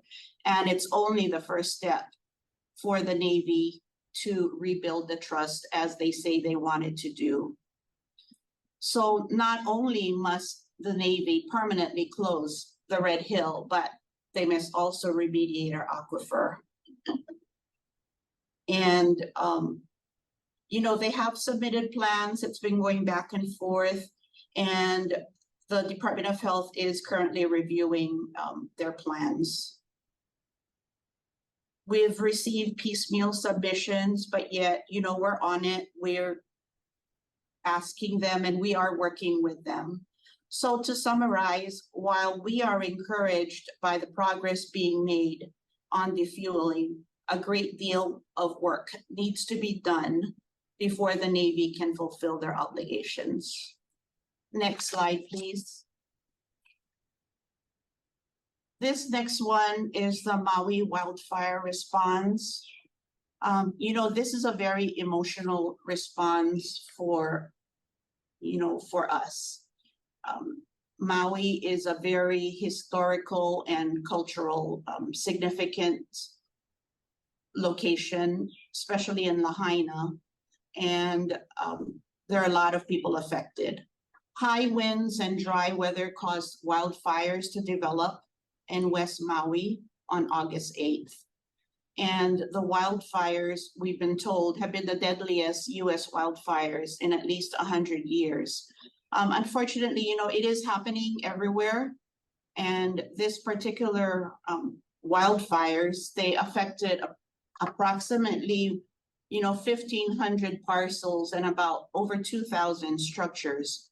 And death toll is currently at 100, and there are people that are still missing. And what I wanted to point out in this slide are these are the things that Department of Health were involved with. Next slide, please.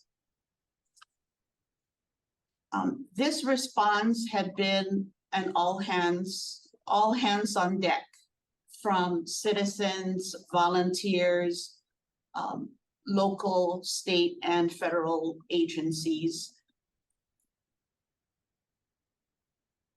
Stafford Act was put in place, and there is a website that shows, it's a link to our Department of Health. Next slide, please. Part of this is we have air quality. We're concerned with air quality, and individuals can access air quality monitoring data in real time using the EPA's air monitoring website, Fire Air Now. And unfortunately, if you log into that, there are a lot of, nationwide, there are a lot of fires. As the department, we continue to urge Maui residents to wear high quality masks such as N95 and other personal protective equipment when in impacted areas. Precautions should also be taken in nearby areas should the air quality change due to disturbed ash from an impacted area. And 2 days ago, operations actually were shut down due to the winds. Next slide, please. We're also involved with drinking water. Parts of Lahaina remain under an unsafe water advisory. This was issued by the County of Maui Department of Water Supply. And this is an advisory map where it's interactive. You can click on your location and they'll tell you if it's safe or not. And we've also provided restoring water quality checklist so that when residents do go back to their property, they need to, flush out their plumbing system and other tips for them to follow. Next slide, please. Some of the wastewater infrastructure was also damaged during the fires, and a lot of the unfortunate, lessons learned, we learned them from other especially California fires. And since the infrastructure damage during the fires, there's no wastewater service for many properties. And again, there is an interactive map. Next slide, please. As I said earlier, this is a FEMA-led disaster response. And what it shows in this slide is the hazmat. This has been done primarily by EPA. They've taken the lead on this, and they have been so helpful, and really we owe a lot to EPA. I mean, they've done so much for us. And it's been mentioned in the other presentations, lithium-ion batteries from battery energy storage systems and electric vehicles was a problem that no one was really involved in from previous fires. But in this particular our Lahaina and West Maui fires, there were a lot of power walls and also electric vehicles.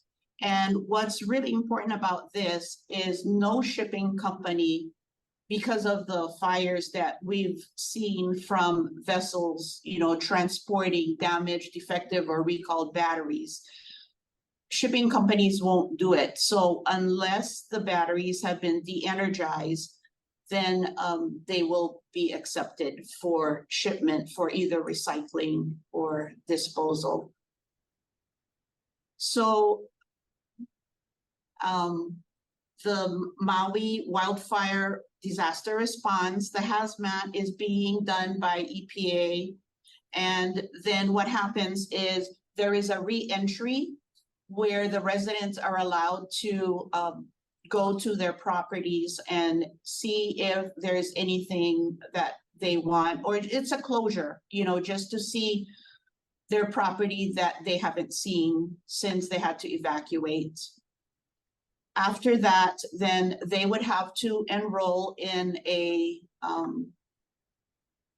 to see if they want to do their own cleanup or if they want the US Army Corps of Engineers to do the cleanup. There's a lot of things being done and there's a lot of moving parts. And we're still working on, you know, where would be the ultimate disposal. Siting for landfills still are being worked on. Next slide, please. So this one was led by the Coast Guard. Next slide, please. The Western Maui wildfire was established to execute the disaster and response operations with the Coast Guard as the lead federal agency. And what this picture shows is that, I don't know if you can see it very well, but there are a lot of vessels. There were probably about over 100 target vessels.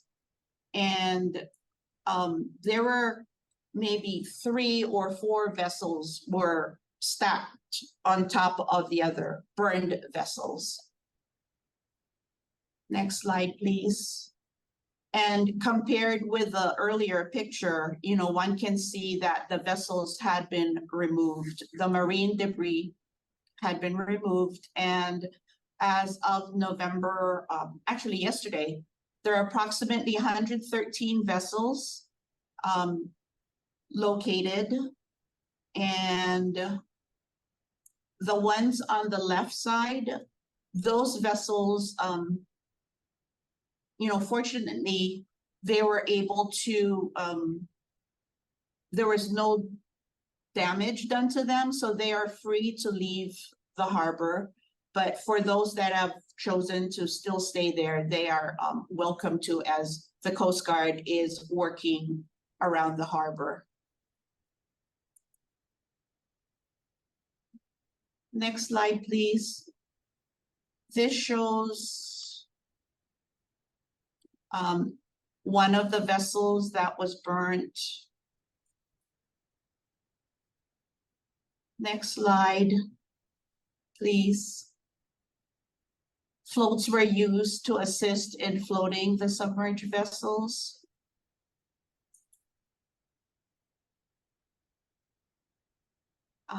Next slide again, these are the floats that are being used. Thanks to the Coast Guard, you know, I had requested that they give me all the pictures. So thank you, Coast Guard. Global Diving and Salvage is a primary contractor for the removal of operations, and they hired locally. And you know, as of yesterday, there's approximately 10,000 gallons of oil and about 4,000 pounds of hazmat. And Bill Marhofer had mentioned yesterday that a lot of the hazmat is being taken over by EPA to assist in the disposal. And there's over 200 lead ingots that was used as ballast weight. They're recovered and they will be recycled. Next slide, please. Thank you. This is the disposition lot located near the Lahaina Harbor. And once the vessels had been removed from Lahaina Harbor or even, you know, cut up, then they belong to this disposition lot. Next slide, please.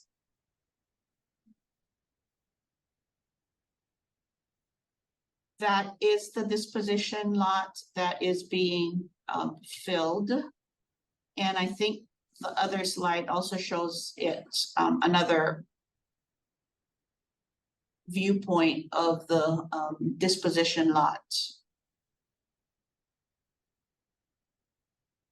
So far, there's one remaining vessel that needs work. 9 of the vessels, the ones that I was telling you were on the left side, have been returned to the owners.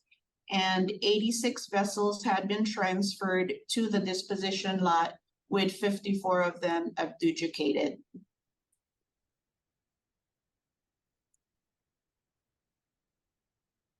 Next slide, please.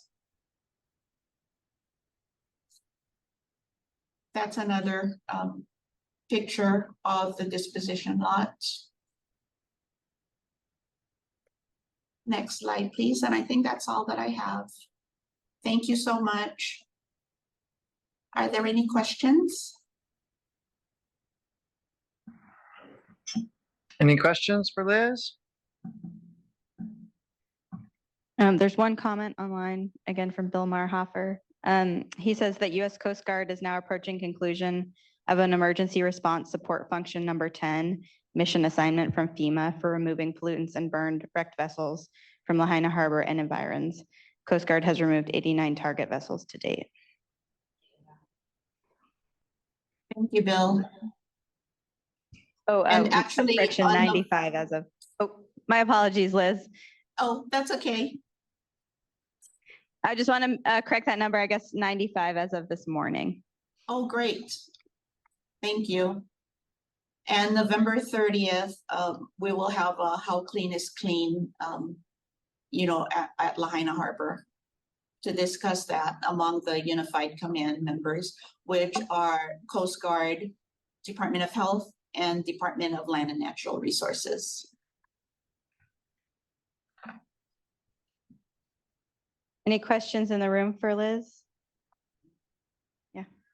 Mr. Perry Thistle.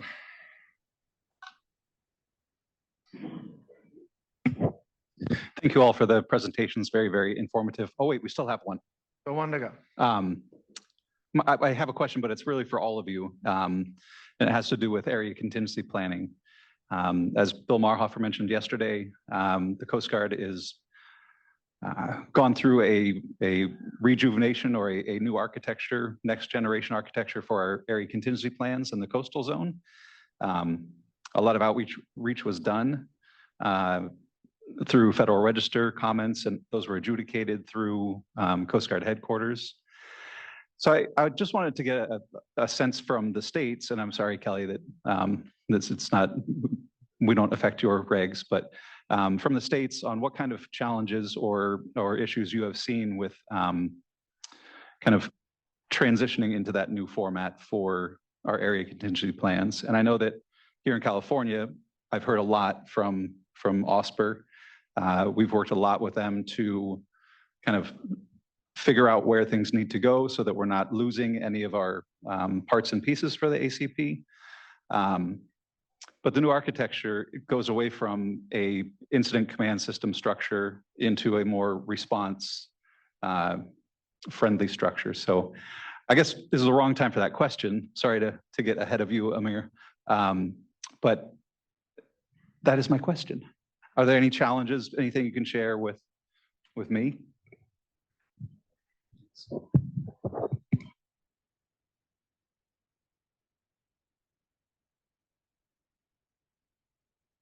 Microphone. There we go. I was looking for the button. We are a work in progress. It's to be blunt, it is contentious, and we're working close with Chelsea and everything. And what I can tell you is that the right people at the table, the right representation is there. Everyone believes in the forward progress we're making, but there is a lot of history there. I mean, it is what it is. We firmly believe in it, or no one would be at the table, and we know we can't get to the future without each other. So we are looking forward to the work. It will be work, but we know we can do it. All right, we are a little behind schedule, so at lunch, I'm sure Mr. Perry Thistle would like to hear that. You're pointing over there. Is there? Am I missing something? There's one more question Oh, online okay, go before ahead. we go to Amir. Stephanie Spencer from Malahat Nation asks, you mentioned who was in the UC and didn't mention any indigenous groups. Are there indigenous groups not in the UC? For the Maui fire, I assume. Mhm. Liz, are you still there?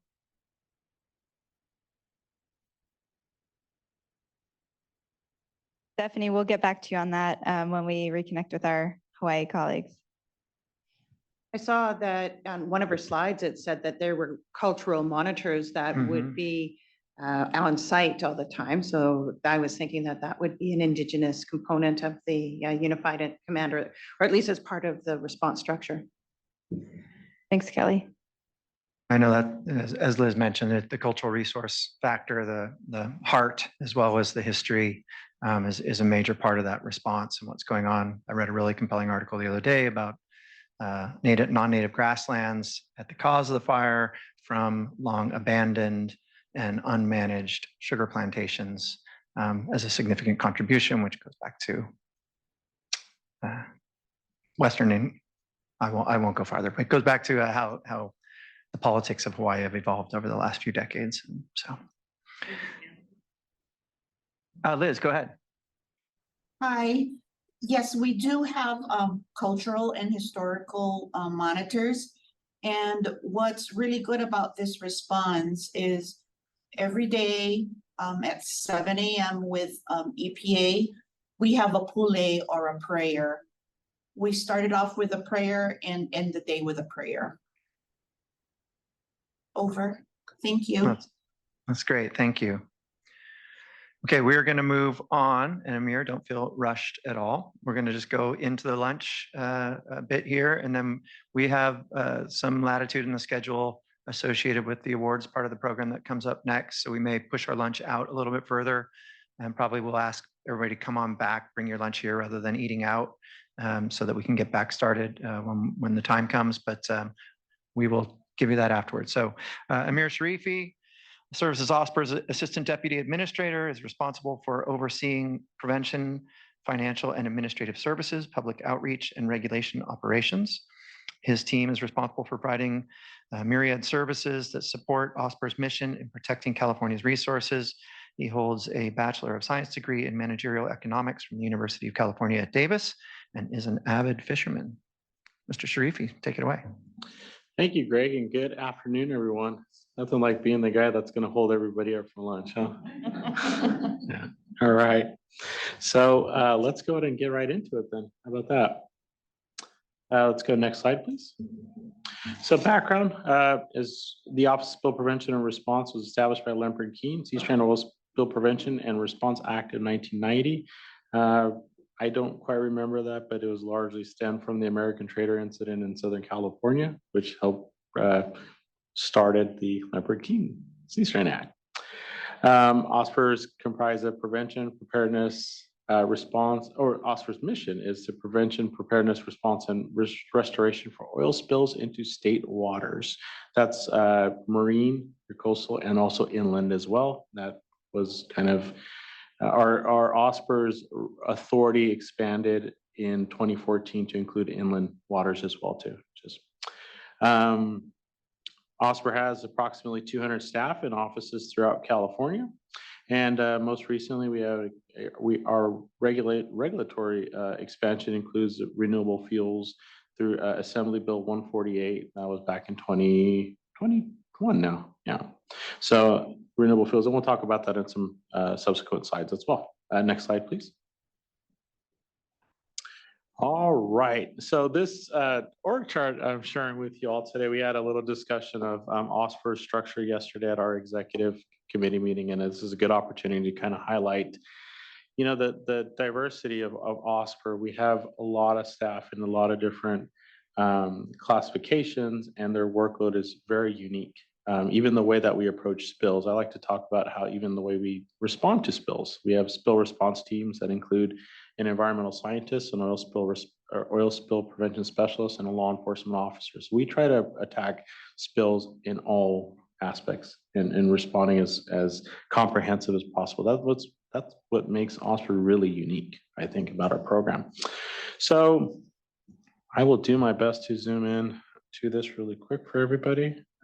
You can't control it, huh?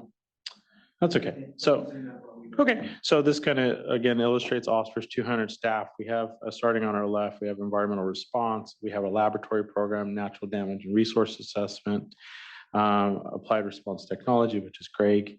And then moving on, we have also our Santa Cruz lab and also preparedness, which is our certificate. They oversee certificate of financial responsibility, contingency plans, drills and exercises, and there's there.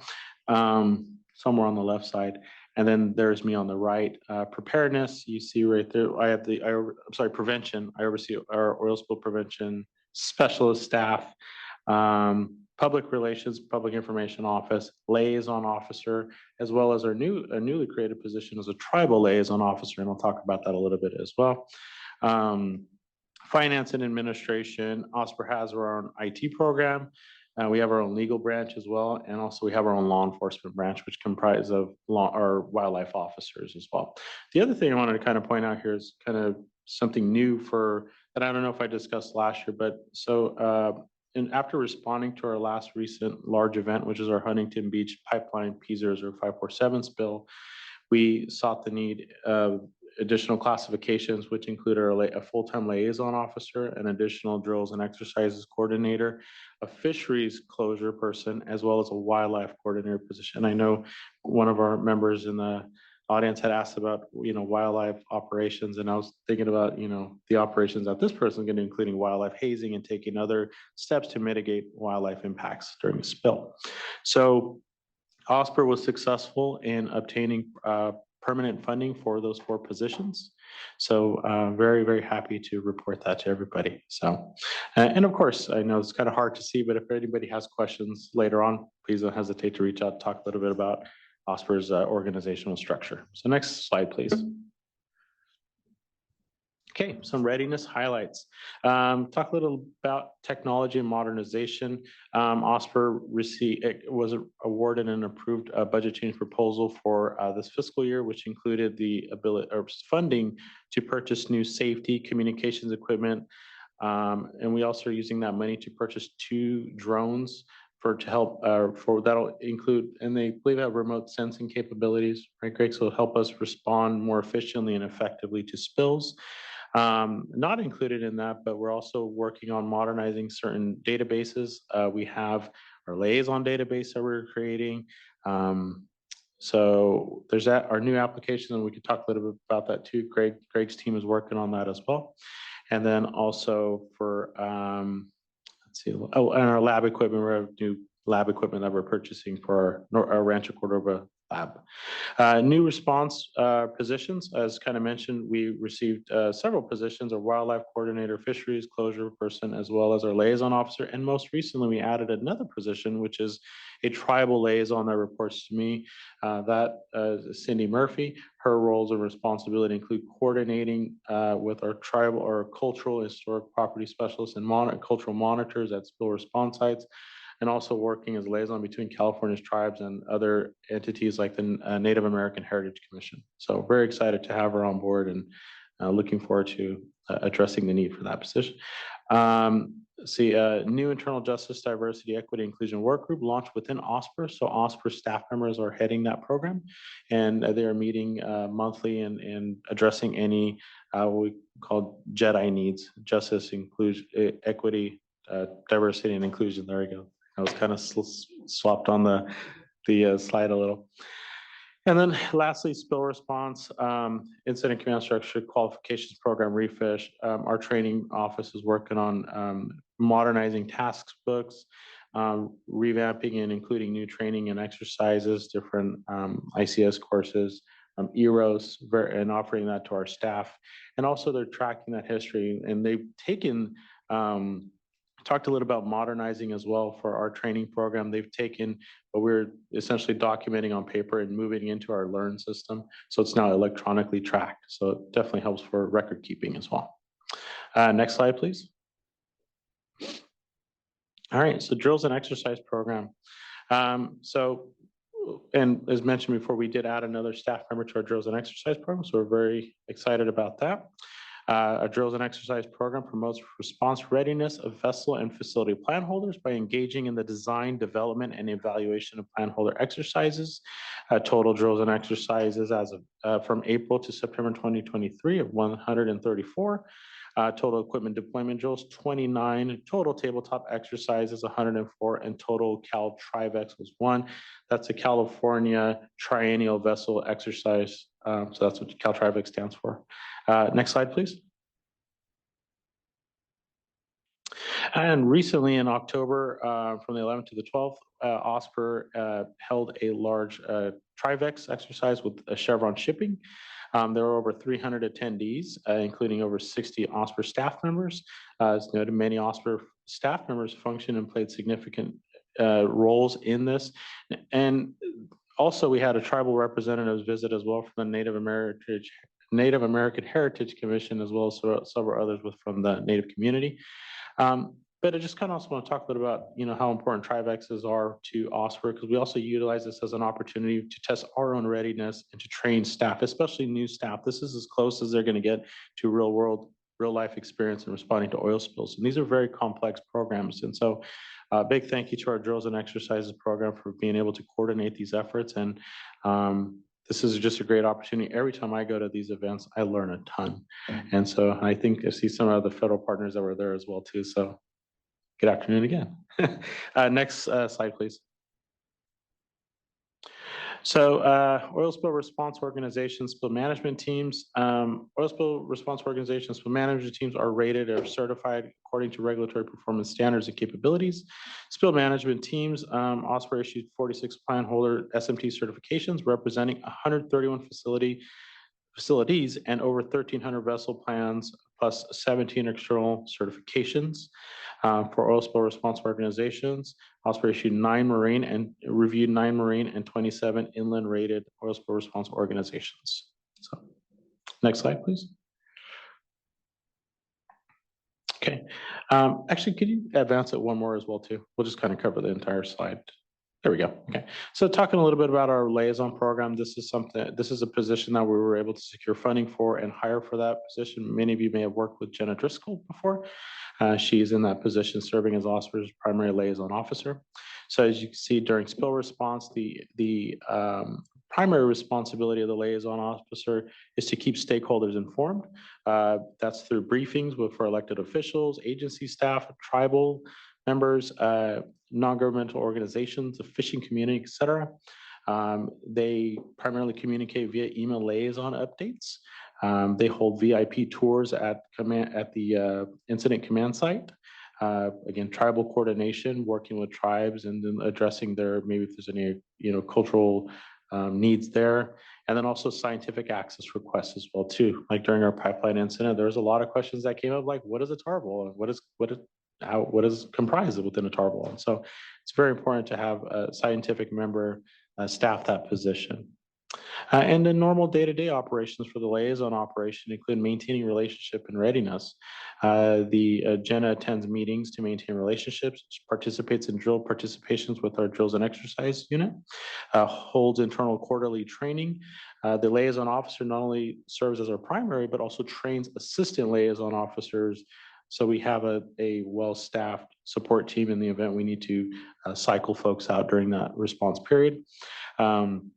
She also trains with industry loafers as well, including our federal partners, and also helps to manage and develop task books, job aids, and template development, and anything related to liaison ops.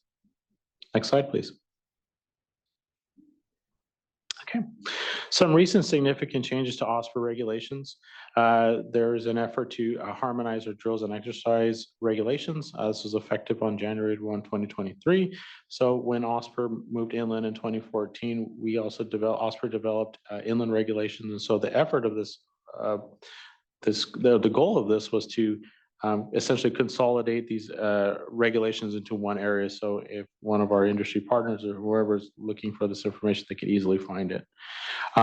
Next was our non-floating oil spill response organization rating. This added criteria for non-floating oil rating for oil spill response organizations, also effective January 1st, 2023. And then lastly, effective April 1st, 2022 is our spill management team certification. OSPR implemented a new certification program for spill management teams. Next slide. Regulations under development. So right now, the regulations unit is working on several items. First is a shoreline protections table. This establishes standardization for protection, ensures adequate sensitive site protection, streamlines and eliminates the regulatory updating process, and enables potential for applicability to inland environments. Next is, as noted regarding Assembly Bill 148, is renewable fuels. Applicable to facilities and vessels that handle renewable fuels and that pose a risk to state waters. We're also working with industry partners and oil spill response organizations. As an example, we hold a working group to address this section as it applies, let's say, to ethanol. We're working with our partners to see what is the right approach to addressing ethanol. How do we respond to ethanol? So we're actively engaged in this development and the regulation process. And then lastly is our contingency plan harmonization, similar to our drills and exercises. Harmonization efforts is noted 2014 as we expanded. We're doing the same effort to harmonize and consolidate those regulations into one area as well. Next slide, please. All right, the Mazepeda tug, and this is very unique to us. And also I wanted to take this as an opportunity to first and foremost thank our federal partners in collaborating with us and responding to this event. But also it's pretty unique. And we wanted to talk about, something like this happening and the ripple effects and how that impacts not only just the community, but just it gave us also an opportunity to employ, work with the Region 9 response team and also coordinate with our applied response technology group in deploying not necessarily a new booming strategy or new product per se, but just try something different, so to speak. So the Mazepeda tug, this incident occurred on September 4, 2023 near Stockton, California. The actual site of where this vessel sunk is in the very eastern part of the Delta and Little Potato Slough. And so it was a 95-foot 1940s military tug. Over 500 gallons of diesel recovered. As in the next bullet point talks a little bit about the drinking water intake. So what's unique about this area is, for those who aren't familiar with Stockton, California, it's a pretty large city in central California, about an hour south of Sacramento. And so about a mile south of this location, that's where the city's drinking water intake gates are located. So upon being notified of this incident, the Stockton Municipal Utilities District stopped water intake pumping operations and forcing the city into going and purchasing drinking water from another, it was a municipality or a drinking water supplier. And so this posed a pretty unique challenge as well, not only for us, but it's also for even our liaison officer having to communicate, because they're having to reach out to the water board, not just state, but on the region as well. Jordan, to your team as well, thank you for all of the support. As an example, Jordan Stout's team was able to provide some trajectory, and I think it's surface fate analysis. And dissolve components as well too, to see what the extent of the spill, worst case scenario of, based on the environmental factors, where would it go? Would it impact the drinking water supply? Would it make it down there? And so this is really complex. And so this is a very, very unique situation. We're also discussing, salvage options. We're part of the salvage option discussion with our federal partners as well too, including United States Coast Guard on that. And so, yeah, no, this is a very, very challenging situation, but it just kind of goes to show like a boat sinking and what it does, and the impact on the communities around there. And so, and then before I forget, I was talking about Greg and this new booming technique that we did, or not technique. I'm trying to find the right words for this, but employing a new, it was a rubberized broom product. So Greg's group in coordination with Region 9, Regional Response Team, and following OSPR's Applied Response Technology deployment guidelines, we were able to go out there and set rubberized boom. Now, I didn't know what rubberized boom was. When I first saw it, I had to go YouTube it. That's what everybody does these days, right? It's actually a pretty cool product. And so like I said, this is also OSPR's using this as a learning opportunity to utilize an improved product. And also Greg's group is going to be doing an analysis of that and reviewing the cost, the effectiveness, and the life cycle of that product. So right now, the the vessel is boomed with hard boom, but also contains what's called sausage boom, which is just an absorbent. And the oil spill response company out there is replacing that weekly. And so with this rubberized broom, it's going to be interesting to see what happens with that. If I understand correctly with the rubberized broom, and this is of course my YouTube knowledge on this, is it's essentially is going to take this product and it's going to turn it into a hard rubberized, not a solution, but a solid. Yeah. So very interesting. Rubberizer. There you go. Rubberizer. There you go. So again, this is a good opportunity, learning opportunity for us as well. And like I said, a big thank you to our federal partners as well too, for all your help and support in this response. Next slide, please. And that's it. Our infamous California sea otter. Thank you, Amir. Any questions for Mr. Sharifi? Anything coming up online? Yes, ma'am. I'm just curious where you got the rubberizer boom. Was that from the Osro or? It was, so Mark Gregory had some in his trunk. Am I supposed to say that? So we had an initial test there, and then it's made specifically on demand. So the Osro then contracted that to be prepared. It is approved product in California, and I believe it's exempt, I think is what we figured out on NCP. But it's a pretty neat product. It's more expensive to buy, but what we're looking at is, since some of the waste disposal is by volume, not by size, you can get more of it in a super sack, and it can be disposed of reportedly as non-haz. So waste costs may go way down, so it might offset the increased purchase costs. That's what we're going to be putting out in some sort of analysis, working with U.S. Coast Guard on that, but really encouraging. It can soak a lot longer too, so you don't have the labor of replacing it all the time, and you're not disposing water, which is also good. Any other questions? Yeah, hi. My name is John Maurer. I'm with Coast Guard District 11. Been at the job for about a little over a year now. Worked closely with Ben Perry Thistle, ACP coordinator, program manager for marine environmental protection. Just wondering, well, first of all, the TRIVEX exercise, we had a sidebar in PPOR, potential places of refuge, went very well. We used a tool that LB had developed, but your staff had updated, Kathleen updated, and that all went very smoothly. So, that was great. We were able to brief the unified command on the results of using the tool.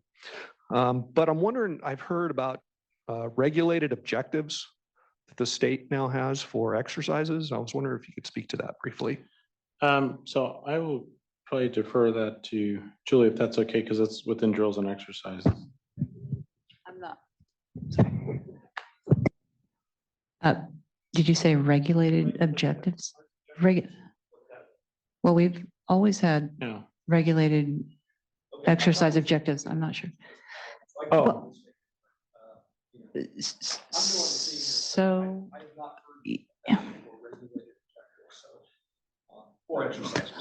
I'm actually looking across at other people and saying if it's ringing a bell, but I maybe it has to do with our harmonization processes for our contingency plans. So we're trying to, and it's not just smushing them all together in the same regulatory section. We're actually taking a look at the regulatory requirements and seeing how we can better streamline them, especially for plan holders that say have both marine and inland facilities. or activities. So some of those will be changing. So you may be hearing about that and hopefully changing for the better to make it easier for us to manage the drill load and evaluation and easier for industry to comply. So that might be what you're hearing about. And Julie, I can add to that as well. So, and my apologies, I thought you might have been referring to something new. But so in our drills and exercise regulations, there's different requirements for certain tiers. And I think they largely revolve around reasonable worst case spill volume and barrels. And so when looking at our drills and exercise regulations and requirements for like the criteria for like passing a drill, it's listed in there. So I can share that with you. Yeah, if you want to see, yeah. Thank you. Any other questions or comments? Hearing none, we are going to adjust our schedule slightly. It is 12:30 Pacific time now. We're going to be back here online at 15 minutes after. That's 1:15. So we'll be back here at 1:15. So I would suggest those of you in the room heading out to get lunch, bring it back with you. Yesterday it was a bit slow. There is several hundred unexpected parties out in front of the building who also want to get lunch. So that may slow things down a bit. So we'll be back at 1:15. And thank you to this awesome panel. So appreciate all the input.